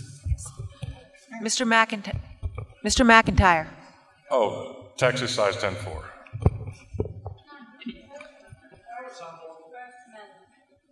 Mr. McIntyre. Aye. Ms. Mungo. Aye. Mr. Ritter. No. Mrs. Warning. I abstain. Sorry, I didn't hear your vote. Abstain. I abstain. Mr. Williams. No. Mrs. Cerrucci. No. Mrs. Delaney. Aye. Mr. Gallagher. Aye. Mr. Gottman.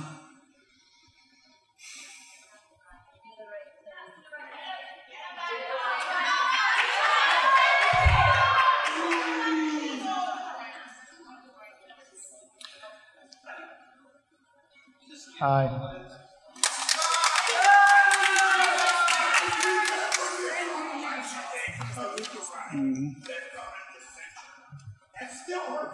Motion to adjourn. Second. Second. There's a motion and a second. There's no discussion. All right, we have a motion for adjournment and a second. Second. I guess there's no comments for residents on non-agenda items. There's no discussion with a Another motion and a example second of to adjourn. censorship by the Gateway You're out of School Board. order.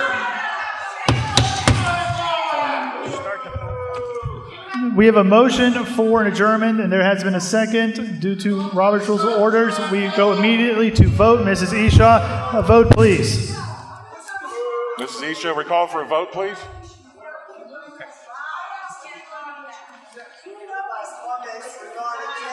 Yes. Mrs. Isha. Mr. President, you should have comments on non-agenda items. The call is for a vote to adjourn.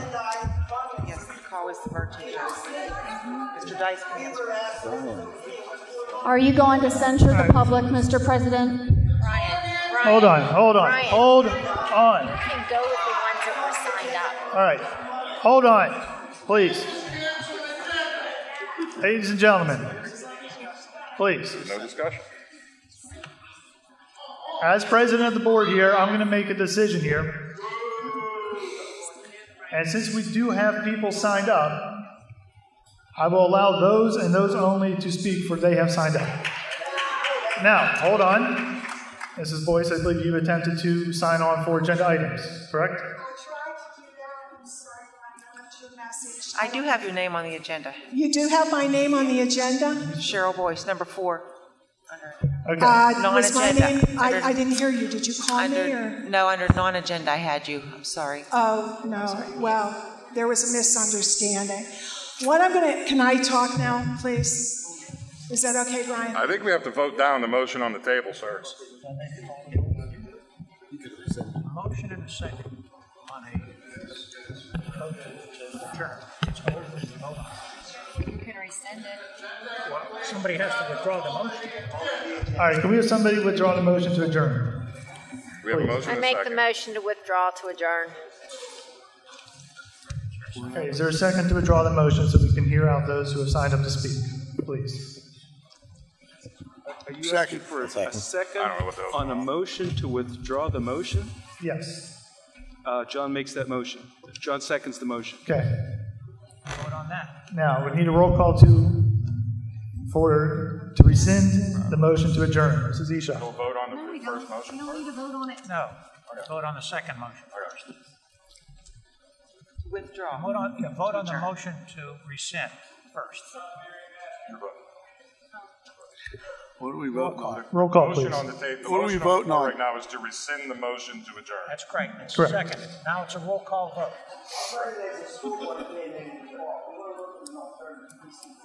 Mrs. Cerrucci. Yes, rescind the motion. Mrs. Delaney. I'm sorry. Would you please tell me again? It's a motion to rescind the motion to adjourn. I made a motion to adjourn. The motion on the table is to rescind the motion to adjourn. No. Mr. Gallagher. Aye. Mr. Gottman. Aye. Mr. McIntyre. No. Ms. Mungo. Aye. Mr. Ritter. Aye. Mrs. Warning. Aye. Mr. Williams. Aye. Motion carries. Okay. So we're just going to focus on those who signed up for the non-agenda items. Mrs. Boyce, since you are signed up and are currently standing there, you may go first. Is it okay to talk? Thank you. My name is Cheryl Boyce. I live at Point Circle Drive in Monroeville, Pennsylvania. Mrs. Delaney, I'd like to address something you said. I'm asking you to create some kind of policy, whatever you want to say, to not disallow school board members from gaslighting and using social media for their agendas. What has happened in this district with Mr. McIntyre, and I will say, and I've never said this in all the years I've gone to a school board meeting, thank God he's leaving. But in the interim, you cannot allow what he's been doing to continue. And if you can't, you have a solicitor who can absolutely help you write a policy to prevent someone who is not the communication director of the school board, someone who is not the school board president, to do what he has been doing. God help us, who knows what he's going to do once he's off the school board. He controls social media to the extent that it's appalling. And he's a bully, and we tried, he ran for school board with the idea that he would, for bullying. You have to, Mrs. Delaney, you have to work on a policy, please.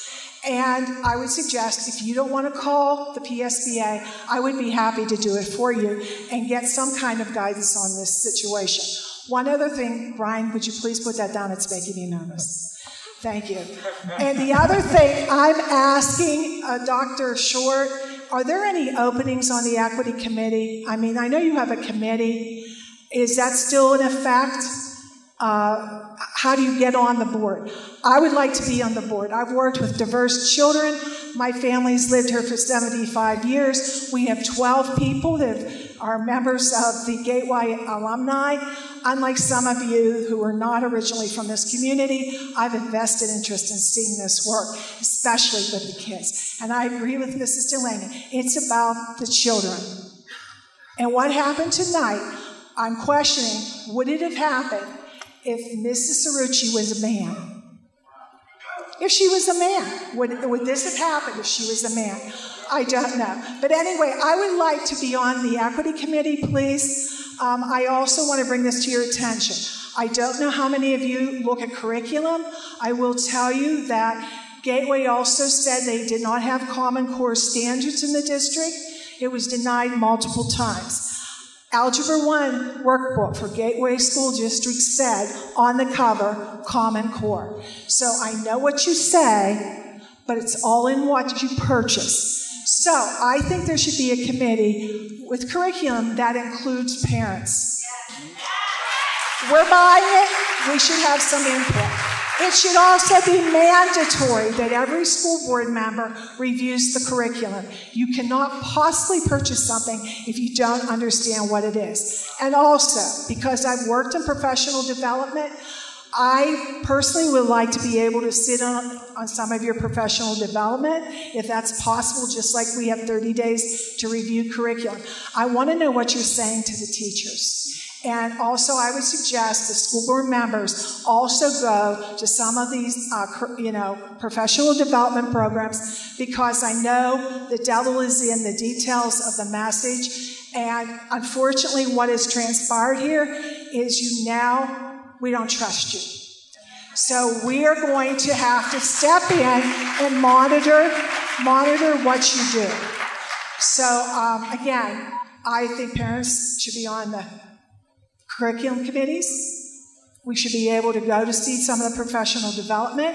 I think you need a policy very clearly about the use of social media.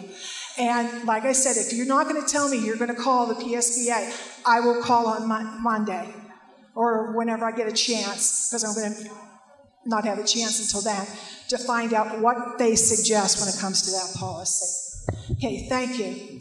Brian. Thank you. Brian. Did you want to say something? Yeah, I'll make that call. You'll make that call? I'll make that Would call you get tomorrow. back to me with the answer, Yep, please? sure will. We can't allow what's Right. been going on to continue to happen. Mrs. Cerrucci, and let me just say this to you, and then I'll sit down. I heard the comments by the individual who is a key member of the Equity Committee and what she was saying publicly. When you consistently reference Monroeville and Pitcairn in your conversation, we have a right to question what you're doing. And when you read someone's dissertation, which is online along with the PowerPoint, we have a right to question what the person's doing. We're not stupid people. She didn't cause this problem. The individual on your equity committee is the person that created this problem. Bad timing. Bad timing. The way you handled the equity position without that job description, bad timing. And for her to come out and start referencing our communities at the same time you went around our administration, what do you think we're going to think? So you have a real communication problem, and I think you need to fix it. You have a serious communication problem. All right, thank you, Mrs. Boyce. All right, first up. Wow. All right, I've been a resident of this community since 2002. Excuse me. And honestly, Excuse this me. is the first school board meeting I've ever Sir. came to. Unbelievable. This is really appalling Sir. in a lot of ways. All right? Let me Sir. start off real quick. Hear me out, okay? Oh, I need you to state your name. I was about to call somebody up. I'm just going to say it right now, but I'm just... Did you sign up to speak? Yes, I did. I What- signed up. I actually called in. I thought I was on the agenda, but I'll do the non-agenda. I'm okay with that. I'll cut it a little short. But You need to, well, first off, what's your name? Okay, here we go. Good evening. My name is Jim Aiello. I'm a Monroeville Okay, we do resident. have you. Okay. All right, I'm a Monroeville resident. I'm a husband, a father, and a grandfather. I'm also a 21-year Marine Corps veteran. Okay, and I'm going to cut this a little short just because we're running out of time here. All right, but over my 21 year, and please hear me out. I know Mr. McIntyre talked about the CRT, and I know Mary Beth. God bless you. You're a warrior. I want you on the school board. Unbelievable. Over my 21-year Marine Corps career, I've served my country in many capacities, but the one I'm most proud of was a Marine Corps drill instructor, a teacher of Marine Corps recruits. I was tasked with the responsibility of bringing a very diverse group of strangers from all walks of life and turning them into a cohesive group of Marines who would give the ultimate sacrifice for one another regardless of their race, color, sex, or creed. This was accomplished by full immersion in their daily lives, not CRT. They ate together, they faced and overcame challenges together, they pushed through for a common goal, to become a Marine. Then at the end of the day, they went back to the barracks together and bonded over their trials and tribulations of that day and went to sleep together. I focused on teaching them honor, courage, discipline, and commitment. We trained our Marine Corps recruits that all Marines are green, and when they bleed red.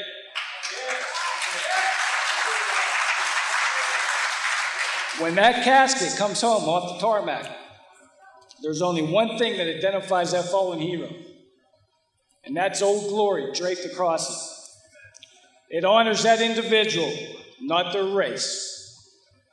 I stand before you now to express my extreme dissatisfaction and deep concern at the direction that this current school board administration has taken with the implementation of critical race. Dr. Short, you said it has not been voted on yet, but I understand there was 5 board members that did vote for it.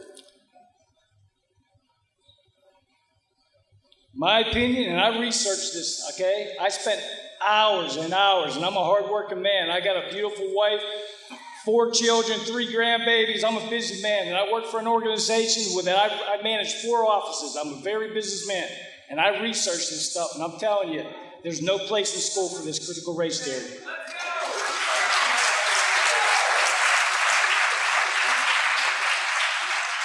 I researched the curriculum online that was currently being taught in our universities and forced on our children K through 12 throughout this great country of ours. This curriculum is counterproductive to how far we've come as a nation since the civil rights movement, and most importantly, has no scientific basis to support it. CRT is based on a Marxist philosophical theory that is divisive, and it infringes on the First Amendment rights of all Americans.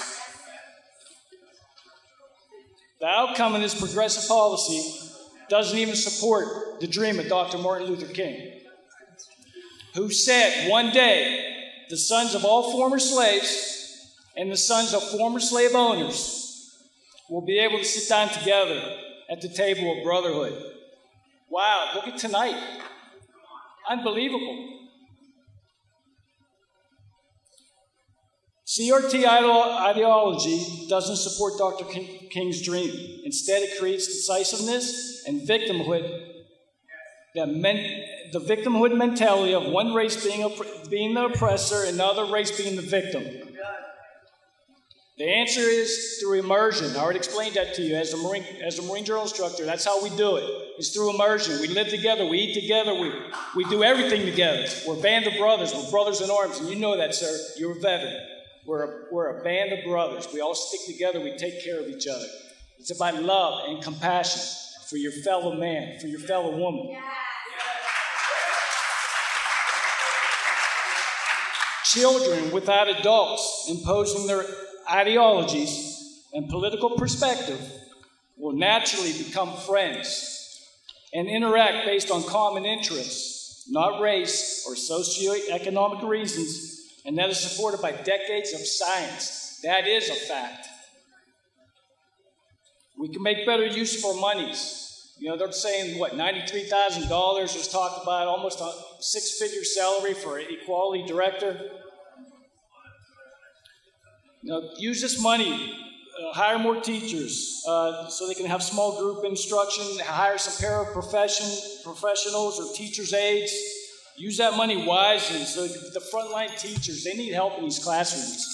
Mr. Aiello, your time is up, but I will give you 30 seconds to finish. I will end it shortly, okay? The bottom line is, this critical race theory, it's no good. It's no good for our students. It's no good for our community. It's no good for this great nation that I serve, and I'm proud to serve, okay? I'll still give my life for this country.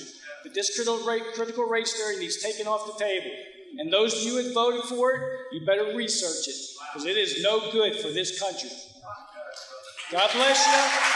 God bless you. God bless our students.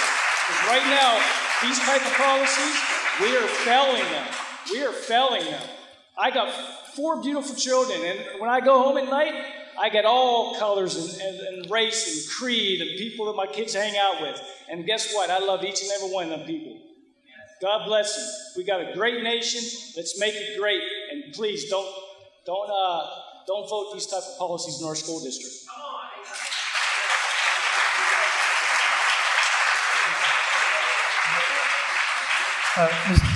Mr. Houston? We got people. Hold on. Excuse me. You're Mr. Houston. I signed up, but Mr. Houston. No. Signed up. For please. No, seriously. I will sit down. You, sir. I want you to stand. Did you sign up? Chair. Yes. No, I didn't get a call from you. I don't have. Okay, unfortunately, we do not have the record of the call. I do sincerely apologize. You let the other guy speak. You should let him speak. You should let him speak. You let the other gentleman speak that had an issue with the phone call.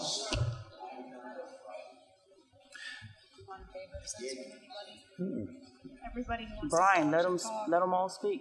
Dr. Gary De Lorenzo, 451 Colonial Drive, Monroeville, PA.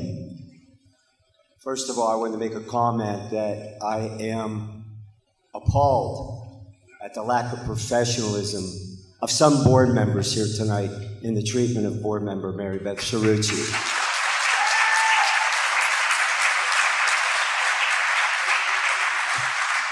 As a retired educator and administrator whose children with my wife graduated from Gateway High School, I have a few comments I wanted to make. Let's frame this discussion on one issue tonight, and that's related to the hiring of an equity director and some of the decisions of the school board. So it begs the question, what was the effect of educational delivery to students during the pandemic? And what do we do moving forward as a school district to get the kids back on track in the next academic year? How do we get them back on track? Let's all agree it's been very challenging for administration, teachers, parents, students, everyone involved. But let's agree, content knowledge has been lost. So we need to provide the resources and the services necessary for the success for all students. Let's all students have the opportunity to be successful.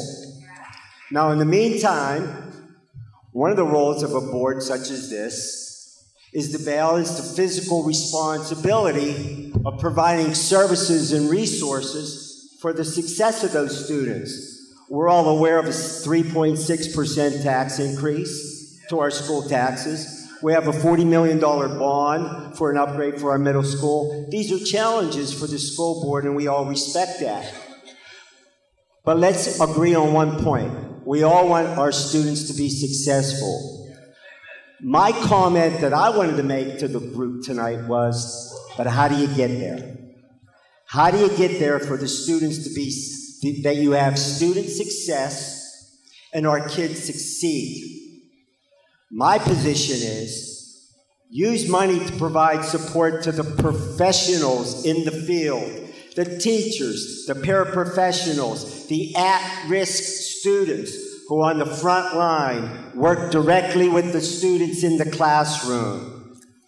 Help teachers support the students. Some examples to consider: lower class size, break into small group instruction based on student strengths and needs on a daily basis, not once or twice a week per Title I requirements.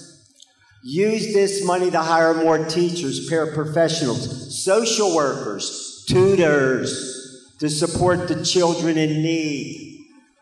Give ongoing professional development to the teachers and the professionals also. And you can also have multi-sensory material to support struggling learners. So here's my point. Provide money directly to the students, not in the hands of an equity administrator who will have little effect or contact directly with the students. You can have an environment that teachers know best how to deliver instructions to varied learners. Let's support the front line. Give money directly to the children for the children and the kids' success. And as Dr. Green said earlier in his talk that caught a group of us, our attention, we need to provide equal opportunity for our kids, not equal outcomes.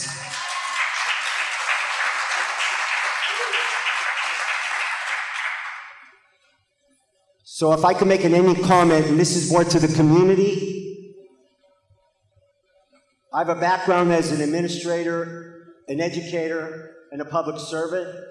My goal is to get elected as a school board director to support this school board on a path with decisions that will help the kids based on God, country, and family.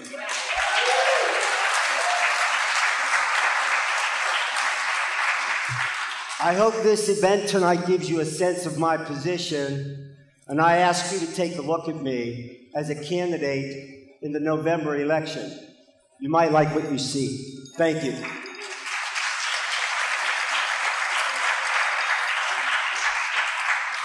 All right, thank you, Mr. DiLorenzo. We're going to go up next with Mr. Frank DiMatteo.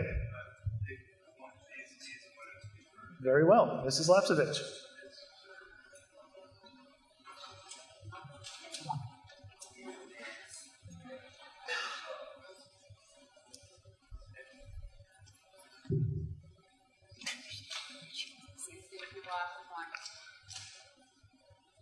I don't know if there's anything I can say. Oh, you can hear me. I don't know if there's anything I can say, bring up that has not been said, brought up, or at least thought of by all of you. You probably wonder why this little white girl's standing here. Little history. 66, I graduated from Gateway. I'm proud of this school. My sons, nephews, nieces, grandkids, now, God forbid, great-great-grandkids, nieces and nephews are starting. And I know they will get the best they can. What bothers me most is how we're not getting along.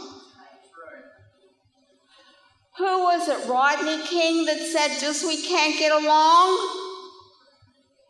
Why not? We're working for the same deal. We're working for the kids. Those kids are our future. Their future is our future. They succeed, we succeed. I don't care color, race, your ethnic background. The first fellow that talked, he made me laugh. He said that his father, I think, was white and the mother was of color. That's how I always felt. My mother was Italian, my father was German. Believe it or not, for that combination, I was singled out. A quick story. My oldest son graduated from here. Youngest son came to school, and I don't know if Dr. Short will remember. Of course, he was Mr. Short then. Everybody was wearing Malcolm X hats. Do you remember in the 80s? Black hat with an X on it. The shirts, the hats. So I bought my son a shirt that said, "You wear your X, I'll wear mine." What happened to have a rebel flag on it? He wears it to school. I get a phone call. Daniel's expelled. For what? Because he wore his X and they wore theirs. He was expelled. Called the ACLU. Next day, had a meeting with the school board, and he was back in school. Not long ago, and this is maybe 10, 12 years later, school board meeting. The school board is on television, on stage. Mrs. Delaney has a BLM shirt on. Racist? Just as racist that they thought my son's rebel shirt was. What's good for one is good for another. Across the board. These kids are sitting side by side. The same teacher, the same curriculum, the same books, the same information. I can't, and the school can't,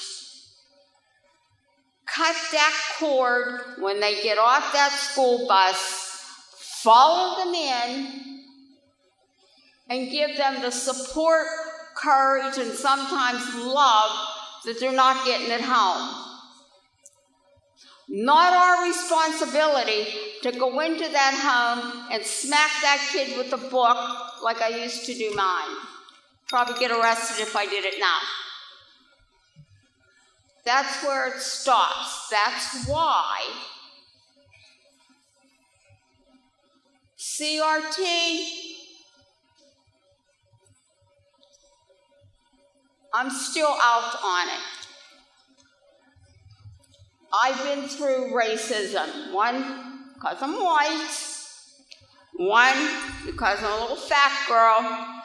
And one, because I'm Italian. Don't wave your finger at me because I'm not done. I just want to let you know that the 5 minutes are up and I was going to give it 30 seconds to finish. That's all. And I don't care. I just paid my taxes.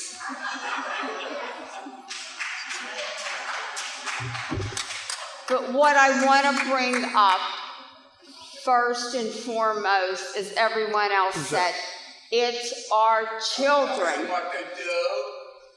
You goddamn tell him every movie. Mr. Lapsevich, What about it? Nancy's speaking. I would like to hear it. Understand that, but you're like a puppet. No, I just heard him say something I looked over. That's I'm my not doing husband. anything. We've dealt for years with the school board and with this.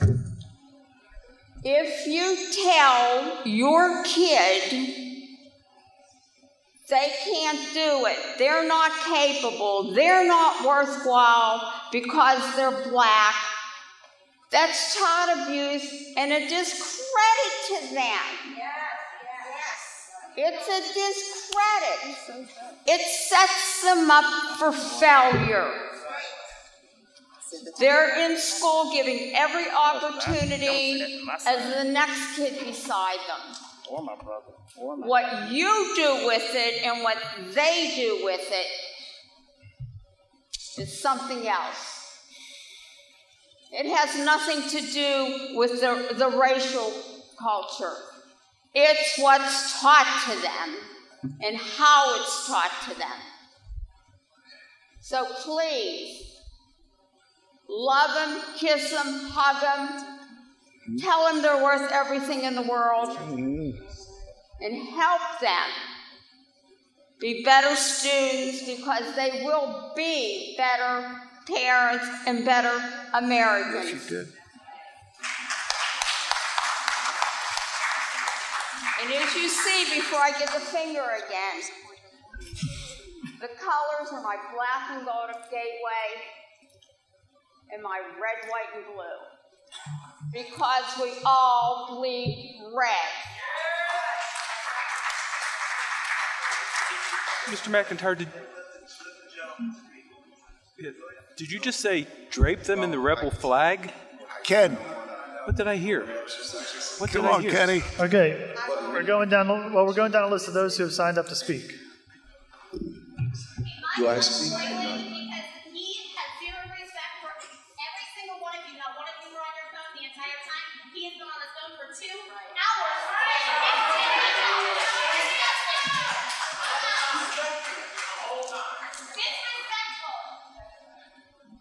Was I on my phone? I'm sorry? Was she saying I was? I'm scared to death in this place tonight. Jesus, God. Okay, Ken Houston. I live in Monroeville on 108 Edge of Me Drive.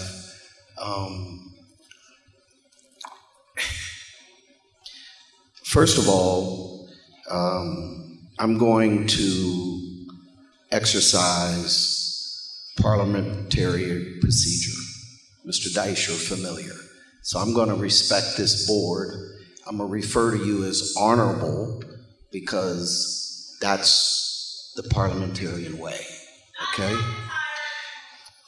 I am not here tonight to really get into the specifics of race, even though I serve as the state president of the NAACP and I have 27 years of civil rights experience. One of the things that I am absolutely troubled by is when we do not listen to each other. We have a situation on our school board where there is serious disagreement that spills out into the community, so much so that we have to recruit individuals to come in to kind of tell us what is not factually correct, particularly on the issues of race. The United States of America is a great country. I served 8 years in the United States Navy, and my wife served 25 as a lieutenant commander. So between the two of us, we have 30 years. We have a daughter in the United States military. I have a son-in-law in the military. So I am a patriot of this country. I was in Desert Shield before it was Desert Storm. I was on a ship that patrolled the Straits of Hormuz. I've seen Al-Qaeda. I understand what it means to be hated, not because I'm black, but simply because I come from the United States of America. The issue of critical race theory is something that I think has been taken out of context when it comes to the Gateway School District and the wonderful teachers and administrators that we have in our district. One thing I appreciate about Dr. Short is giving clarity to the fact that critical race theory is not taught, nor was it in consideration for curriculum of the Gateway School District. I don't know where that came from. And I watch you guys on Zoom. I follow the board minutes. Thank you, Bonnie. I've never heard any of you talk about critical race theory. As a matter of fact, I was kind of taken aback when the issue came to the forefront of discussion. I'm like, well, where's Mr. Rossi, Mr. Shaky, Dr. Where? I started to call you, doctor. Like, what? Critical race theory? Critical race theory is not a curriculum, folks. It's, please. I respect me and I respect you, and we can agree to disagree. But critical race theory is not a curriculum. Critical race theory is just that, it's a theory.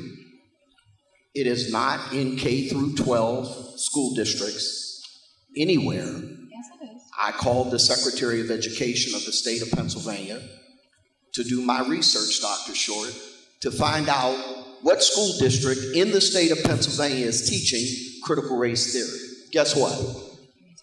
Zero. Now, let's deal with, and Ms. Cerrucci, I think that you're a woman of passion. You and I have talked. Actually, we found we had some things more in agreement than disagreement. Same thing with every last one of you that sit on this dais. But I respect you. I respect every last one of you. Sometimes you make me want to grow an afro like the Jackson 5, but I respect you. I think it is absolutely atrocious when we as American citizens that have the freedoms that we have, because I've toured 11 countries, and I can assure every last one of you tonight that if you would have done some of the stunts that was pulled in some of the other countries, they would have killed you. Dead. So we have the ability to say what we say, but we should say it out of respect. The equity director position is not a position centered on race alone. That's not what an equity director is.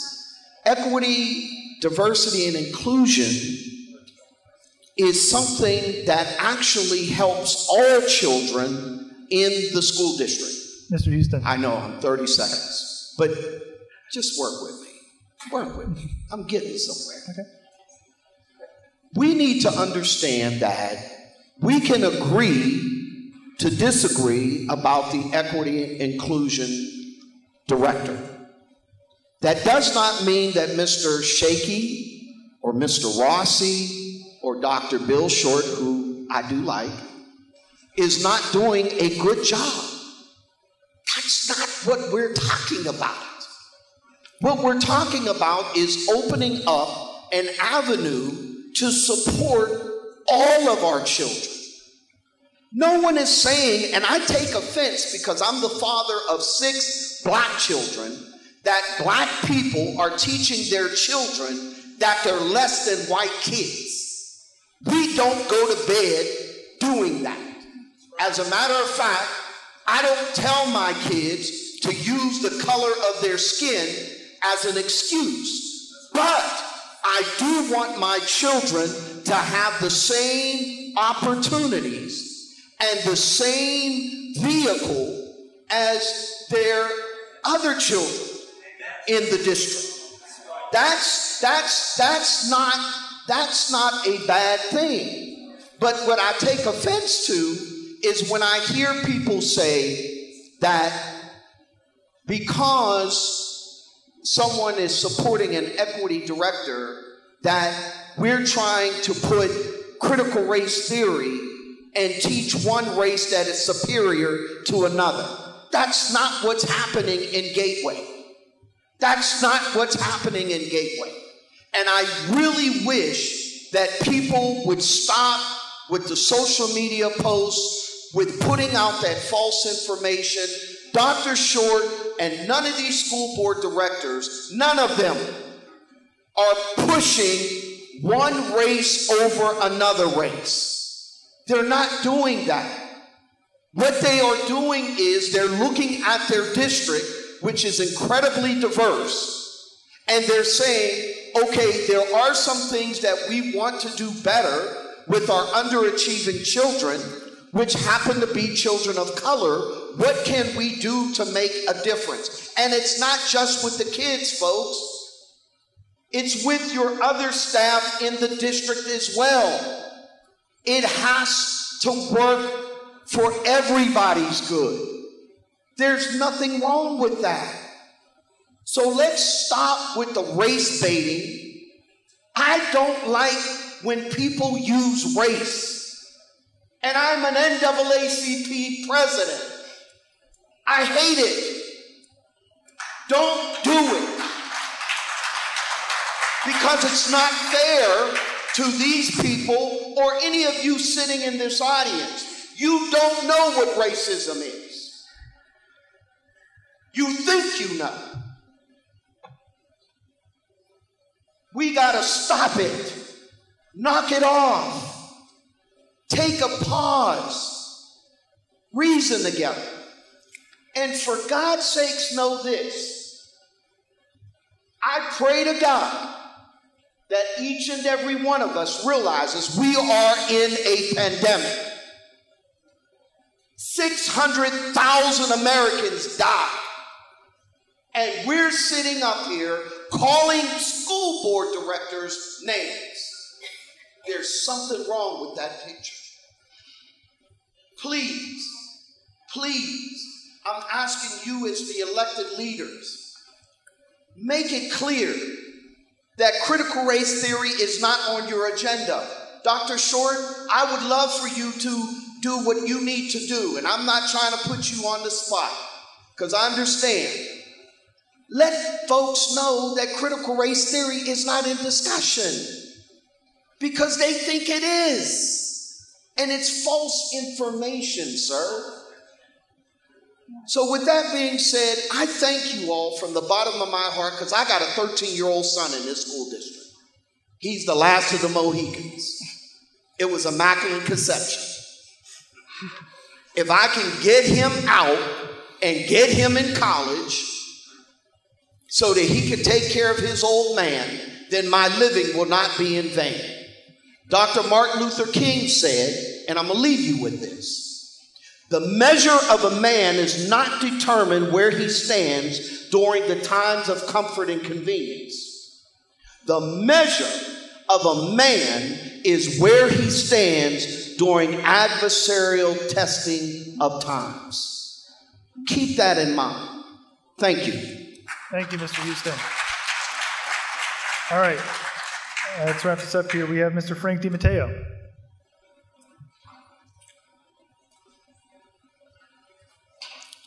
I want to make this really, hello, is it on? Yes. I want to make this really brief because I know everybody's been speaking here. I just wanted to explain that there are some things that we are concerned about, and one of them is that riding in with this equity director that they're talking about, quote, equity director, equity of outcome-based, is an ideology that is a socialist, communist, Marxist manifesto that we don't want. And these are some of the lies. Teaching oppressors and oppressed. Don't believe it. Do you know what oppression really is? If you keep telling a child that he's oppressed, then they begin to believe it. Then they begin to act on it. This is the land of opportunity. You can believe, if you can believe and fight for it. The Bible says, as a man thinketh in his heart, so is he. That's Proverbs 23:7. The oppressor and oppressed, Mark 9:23 says, all things are possible to him that believes. That's the gospel truth. You cannot rise above what you believe about yourself in your heart. The only thing we can control is outside stimuli. For all students alike, to help them succeed with programs that are designed to help those who really want to succeed. But if in their heart they don't see that they're succeeding, then they won't. And if there is no incentive to work hard, then they won't. So we create a group of underachievers. That's not what we want. I don't want that person operating on me, fixing my electric, or working on my car, or even preparing my food. I want the best in life for everyone. Only capitalism spawns that environment. Equal opportunity, not equal outcome. It's a deception, and it's a lie. If we think we can control that, we can't. Control breeds tyranny, and tyranny destroys. You can't even get equal outcome in two sons in the same family. So how can we get it with 330 million people? It steals incentive to work hard, to achieve personal dreams and goals. It pits groups against each other, fostering racism and hatred instead of love and acceptance.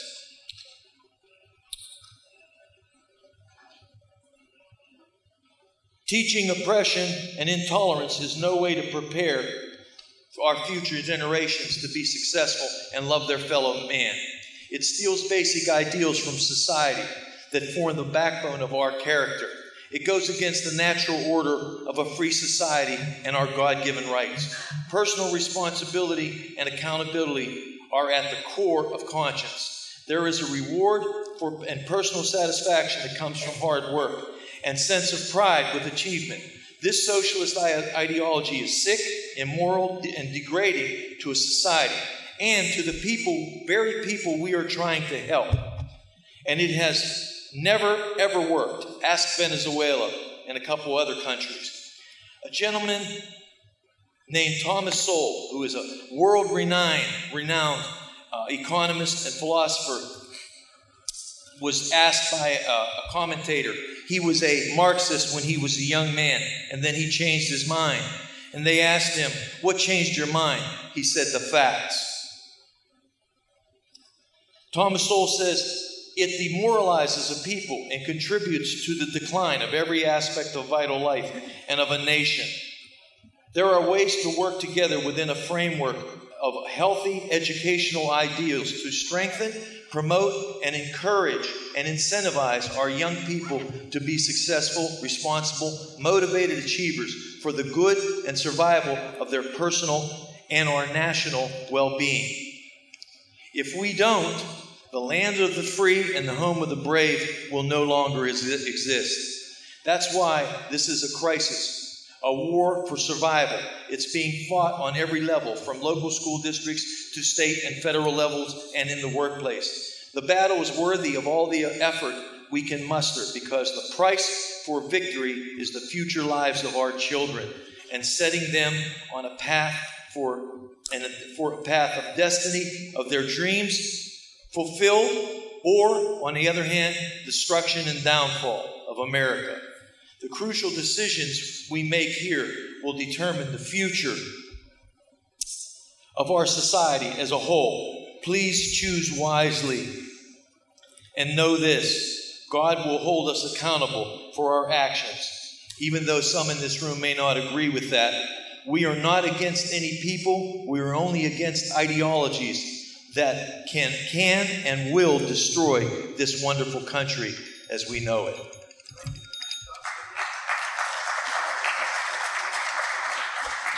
All right, thank you, Mr. DiMatteo.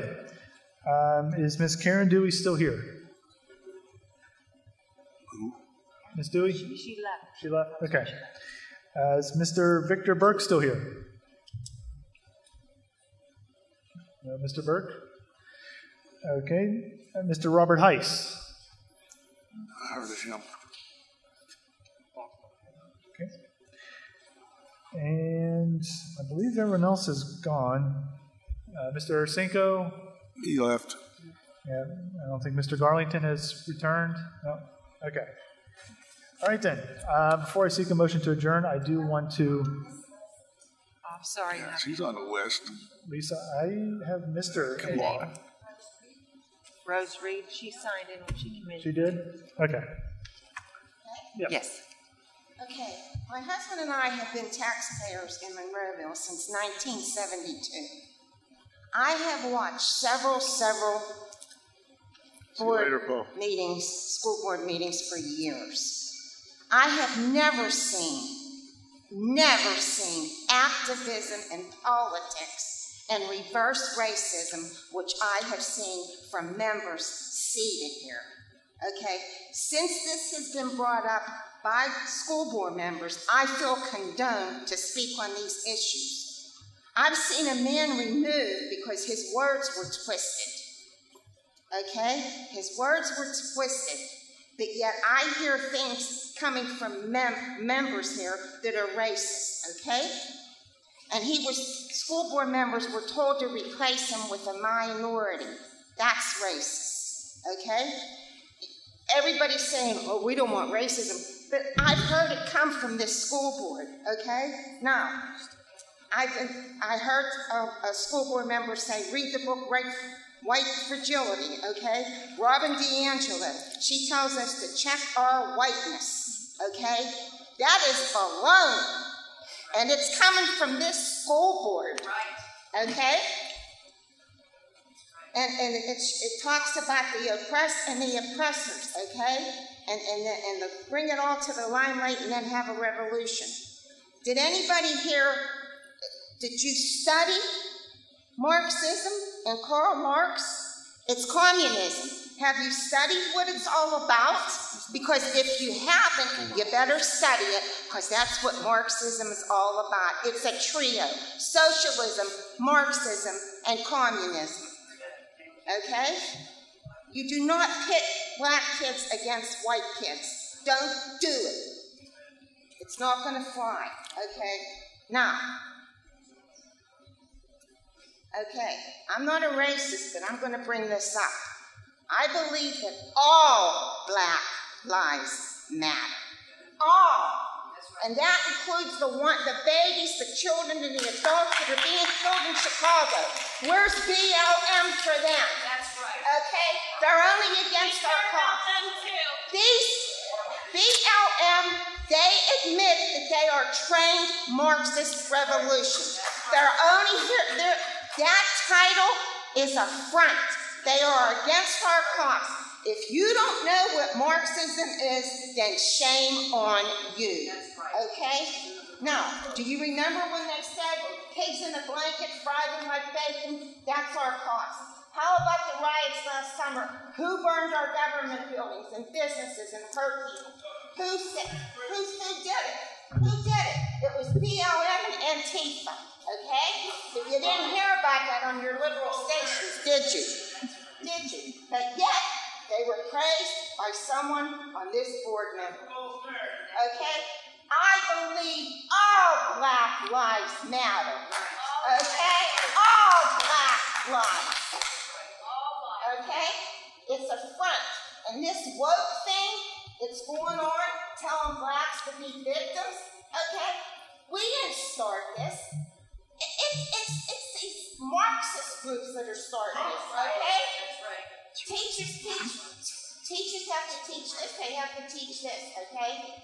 This school board is disruptive. If my cousin Janice Rawson was still here, who was on the school board for years, she would be appalled at what's going on in this school board. Okay, this is evil and it's out of divine order. I repented of racism when I got saved. But this racist thing that's going on, I'm having a hard time with it. Okay? I'm having a hard time with it. If you want to be an activist and a politician, get off the school board. Thank you. Okay? Get off the school board because you don't belong there. Okay? Christian kids have to watch their mouths everywhere. Christian people, if they don't say they get punished in school, they better shut up, okay? This must stop. Our soldiers did not fight and die for socialism, Marxism, and communism. Don't give me this kumbaya love fest analogy. It's garbage. This is not the American way. Do your homework and stop listening to these liberal media who lie and keep people in the dark. They're poisoning people, okay? It's all part of the enchilada. Socialism, Marxism, communism. Do your homework. You show your ignorance when you don't know what Marxism is. You're showing your ignorance, and you don't belong on this school board to push activism. I'm calling for all 5 of you to resign. That's right. Amen. Okay? Pushing a Marxist book from our school board? What's going on here? Is this insanity? You know what? This has got to stop. Yay, Mary Beth. Yay. Yay.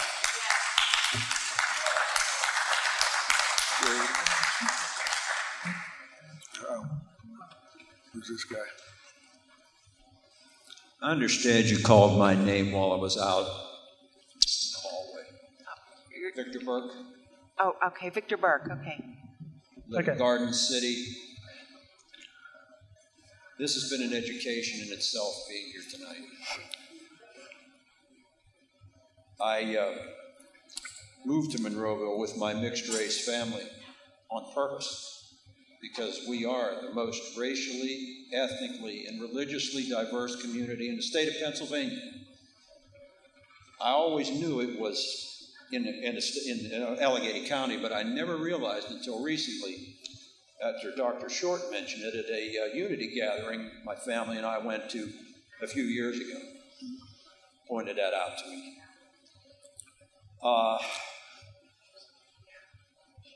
Here we are with this diverse community having these arguments, and it's kind of disheartening. You know, I had a lot of stuff written down here about critical race theory.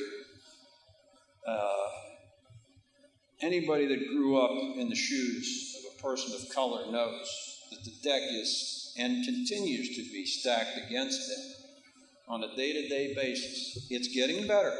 It ebbs, it flows. Right now we're in a long ebb, but it's got a long way to go. So the hiring of an equity director is a good thing, and especially in a community like Monroeville, because we could be a beacon of light for the rest of the state of Pennsylvania and show them what we can do and what we're capable of if we're not arguing with one another, if we can learn to agree. So I'm not going to read from this laundry list of things I had here, but I just wanted to state my case. And in conclusion, I'd like to say let us close the divisions between us through understanding and learning.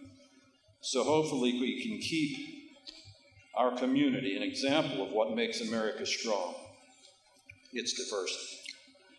Thank you for your time. Thank you, Mr. Burke. Okay, before I call for adjournment, I do like to request the board meet for a very quick executive session to discuss litigation. There will be no further discussion after that. So we have a motion for adjournment. Motion to adjourn. Second. Motion by Mrs. Morning, second by Mr. Williams. All those in favor say aye. Reason. Aye. All those opposed? Who wrote you? Okay, meeting adjourned.